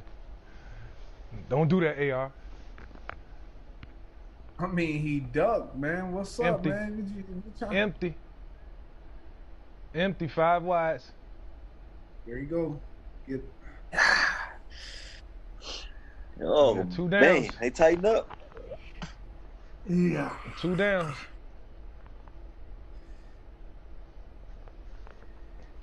I don't 2 downs care in Lambeau. if I'm Green Bay. It's a rough game. It's a rough game. I got 2 more plays. Oh, you I'm know. lining. I'm going 3 by 1. I'm putting Devontae Adams backside 1-on-1 Single? and go in. Okay. They got him in the slot. So what they got? Okay, I see. All right, they went spread. Where's Tunyon at? Almost. Oh, he run. He got it. If he just run it, he scored. Man, run it. If he'd have just ran it, he scored. Run it. See, and this. Oh. This is That kinda one what right there Sitton might come was back to talking haunt him. They try to come back to that same route. You got Oh, he double coverage. If he just run it, he score. If he just run it, he Yes. score. Yes. Oh. Kicking This a field is goal? smart. Yeah, you This run it is 'cause smart you got, right here. you got, This is you're trying to smart. score. You're This is trying to smart. score before the 2-minute warning. This is smart right here. It is. You take the points. Now you got an extra timeout. You got basically 4 timeouts because of the 2-minute warning. Because you got to assume Mason gonna get you a touchback. All right, fellas, look. Let's go to one more social media question. This question is for you, Greg. Hey, at Greg Jennings, what makes Rodgers difficult in these situations? His understanding of everything, not only the time, situation, what he needs, understanding who he's going to be giving the ball back to, the timeouts they have in their back pocket, the plays he wants to. I mean, everything about him. He's literally a coach on the field that you just trust, and you let him go, and he knows where to put the ball, who to get the ball to. He's one of the best in 2-minute situations and any type of critical situations of the game. And obviously, we're about to see one of the best in Tom Brady with the ball in his hands in the same situation. So that's what makes him so good and so great. Well, they say defenses win championships, and I think Green Bay's defense is going to have to step up and prove that is, an accurate statement that's been around for a long time. Oh, Thanks. what a slide. So Bruh, here it is. hold up. You Hold opted on. to put the ball in Situational Tom football Brady's now. hands. He got to run that to the 2-minute warning. I was thinking the He got to same run that thing. because now they got. Look, because now they got another. Oh my! Oh man! The 2-minute warning would have already happened. Right, and then now they got to burn 3, and then they get the ball back with no timeouts. Now they might have 1 timeout left to score. Situational football, ladies and gentlemen. Situational football. And so I'm thinking run. No. You can't. You got to get a first down. A nice in and out route. A nice in and out route. That's a nice route. That's manageable. Yeah, that's a That was big clutch. like. That was big. You get That was 9 on big. first down. That's huge. That's manageable. That was big. It's not looking good. Have we seen the last play of Aaron Rodgers in the 2020 season? That is the question. I'm starting to think so. Yeah, I know, right? Especially I after think that that's play. an accurate statement, bro. Yeah, because I didn't expect that. That was a little aggressive. That was aggressive. I mean, you got to think like run. They got all 3 timeouts and the 2-minute warning. We can't just run. We gotta convert first downs right now. Yep. And look, do it when they least expect it. They gotta get 2 first downs. Yep. 2 first downs and the game's over. 2 first downs, the game over. Oh man. 2 first downs is over. And it would benefit them. Shout out to my man Spoon downstairs. It would be best if they get the first down on this second down play right now.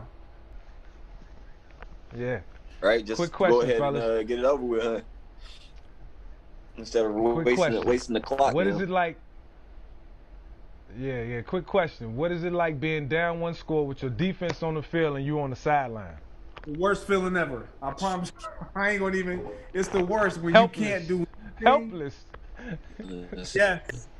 You got so much invested in it, but you feel like a fan because it's like, come on, like you just rooting for the defense to pull through it, just rooting for a play to be made or something, like just change the outcome of the game to get the ball back in our hands. Yeah.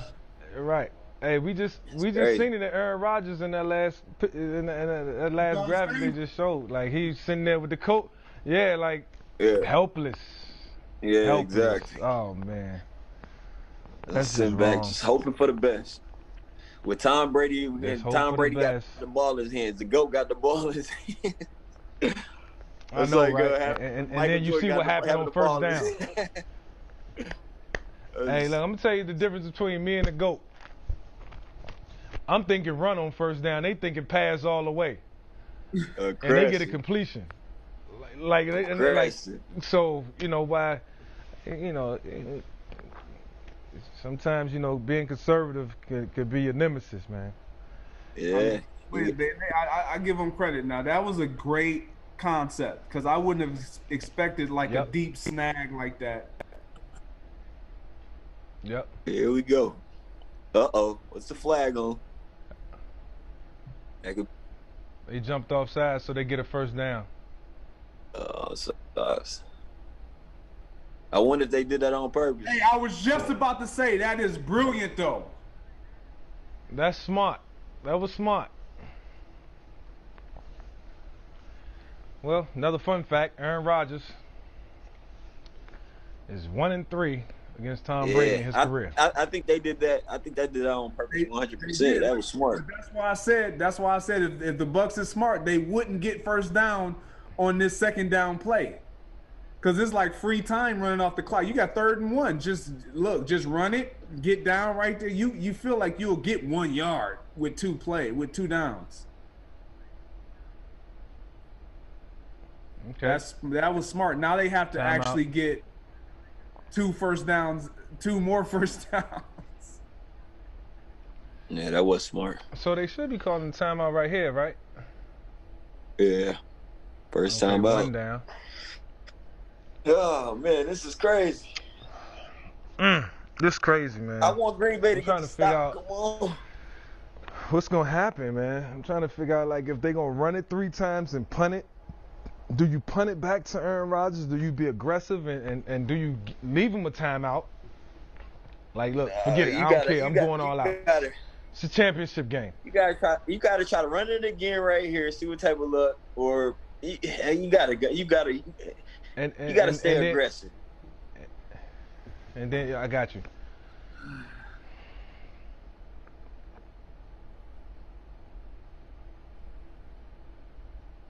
All right. That's a good run. See, now they in the situation they can run the ball or they can throw the ball. I feel like I'm playing. This game has nothing to do with me. If you're the Bucs, you got to get this first down. See? That's the one. That's a good tip by Sue. That right there.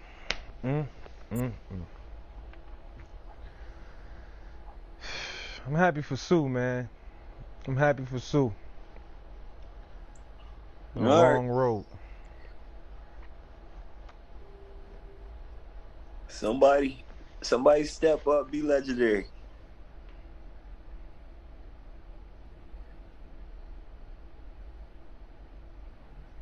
Man, coverage, choice route. Check it down, Tom. Do not call That's PI. a flag. Do not call PI. Oh, they called it on King. He threw it late. Yeah, King had a rough day. King had a rough day. Why did he throw it so late?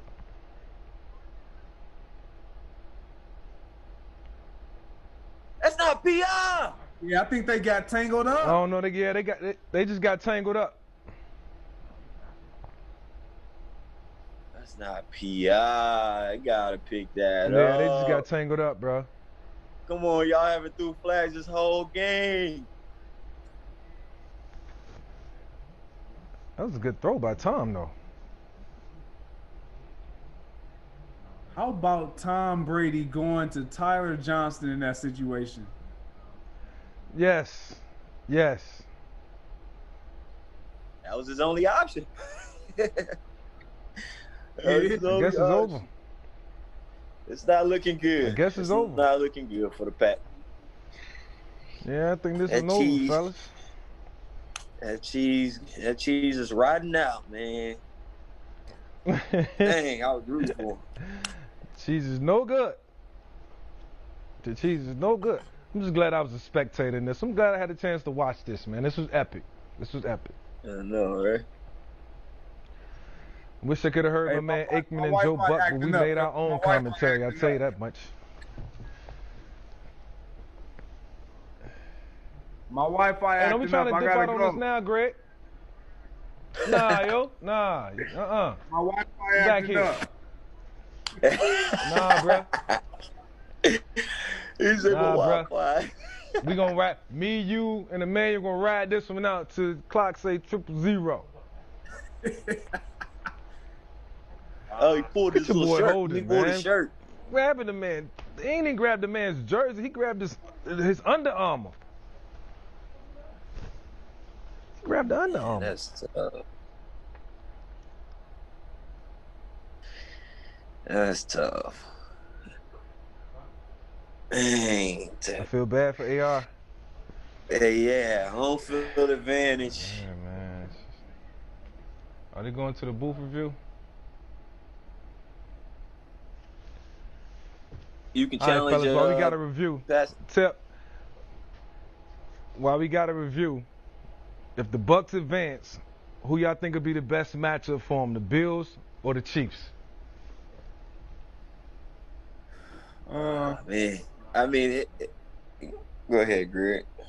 I mean, I really don't think it matters. I like both of these teams in the AFC coming out. I really like the Bills, man. I really like the Bills. I think, obviously, I can't wait to watch Mahomes, there's a window of him to really kind of.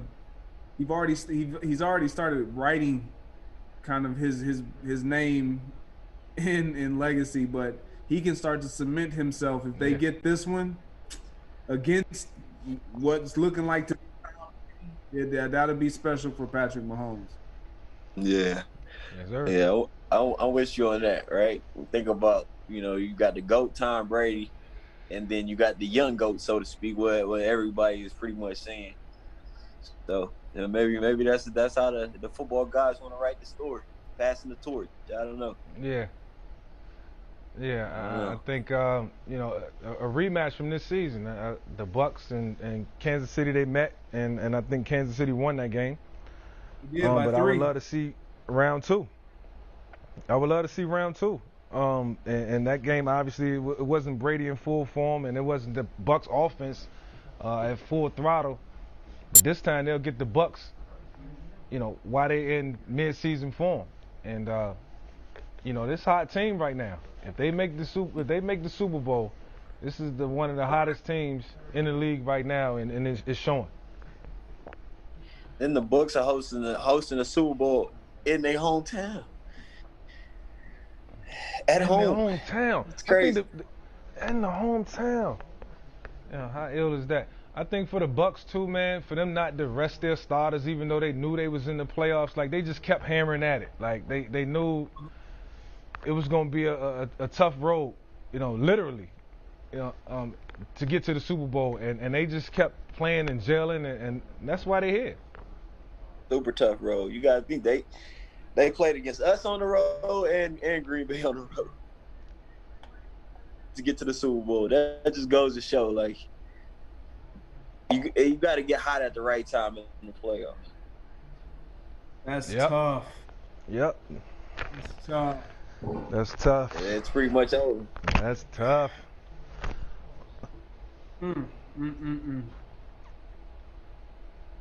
Tom's so lucky. Take that. Ugh.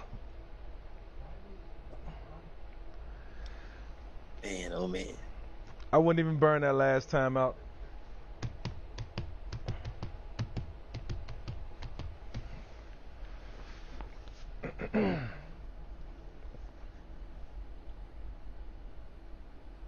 It's crazy. Tom Brady has taken the Tampa Bay Buccaneers back to the Super Bowl. Tom Brady came to Tampa. Went through. Look, when the season was like this, though, fellas. Like it was like this. Like week 5, 6, 7. All right. So look, what does this do for Aaron Rodgers' legacy? Let's keep it real. Let's keep it real. I think this definitely hurts him, because he's gonna be obviously he has the Super Bowl ring, but he's gotten to 3 now NFC Championship games and hasn't gotten even back to the Super Bowl. That's gonna be a stain, in my opinion. It's something that he knows. He wanted to get back there. He wanted to host a championship game at Lambeau. They got that opportunity, and he's just falling short. Yeah, it's gonna be interesting. Big 35 right here. But yeah, like A-Rod. I thought A-Rod was gonna win this game. He was just a man on fire. He really didn't. I ain't gonna say he looked bad, but he didn't look up to that MVP caliber today. Yeah. But and while again, I say this, it's I feel you, Emmanuel. It's the total team effort, and they had some fumbles, and I go back to what transpired in the third quarter. Like they had 2 drives to score. Now whether they start on their own 18 or their own 22, they could have put the drive together. That's what an MVP caliber quarterback got to do. Now to answer that question, I think this does set Aaron Rodgers back tremendously. And, I look around the league and Ben Roethlisberger got 2 rings and Eli Manning got 2. But they don't have the skill set that Aaron Rodgers has. And, this team right here, I think, was built for a championship run this year. And it's unfortunate that didn't happen. And this one is a wrap, fellas. It's a wrap. Bucks going to the Super Bowl. I'm happy for Tom. It's hard not to root for Tom Brady, man. I know, man. It's hard. It was a shame we had to pick, but hey. Every bit of the process, man. Damn. That's got to be Tom Brady, the GOAT. The greatest of all time. The GOAT. He's the GOAT. The greatest of all time, man. The GOAT. The GOAT. I'm happy for Bruce Arians, Tampa too. Bay Buccaneers. I'm happy for Bruce. In the Super Bowl. I'm happy for Bruce, too, man. That's amazing. Well, that's it. Guys, it's been real. And it's been real, man. It's been a pleasure hanging out with you guys, man. Enjoy the next one. I really had a good time hanging out with y'all for 3 hours, man. We can always do this again in 2021. Next year. Emmanuel, you'll be playing. Hopefully you'll be playing, Emmanuel, but me and G will be holding it down. Yeah. Signing out, man. Congratulations to the Tampa Bay Buccaneers. All right, see you guys. No doubt. AR, you get back on that train next year, baby. You can do it one more time. There's always next year. Can you guys hear me? Yeah. Yeah, my bad. I was muted, man. It's been a pleasure, man. Absolutely, man. No doubt, E. Hey, good. Y'all boys take good luck this year, man. And good luck next year. And thanks for hanging with us, bro. For real. For sure. Appreciate y'all, man. Absolutely, man. About to go get me some food now. I'm starving. Yes, sir. Me too. Me too. All right. G, I see you around, babe. All right, fam. All right.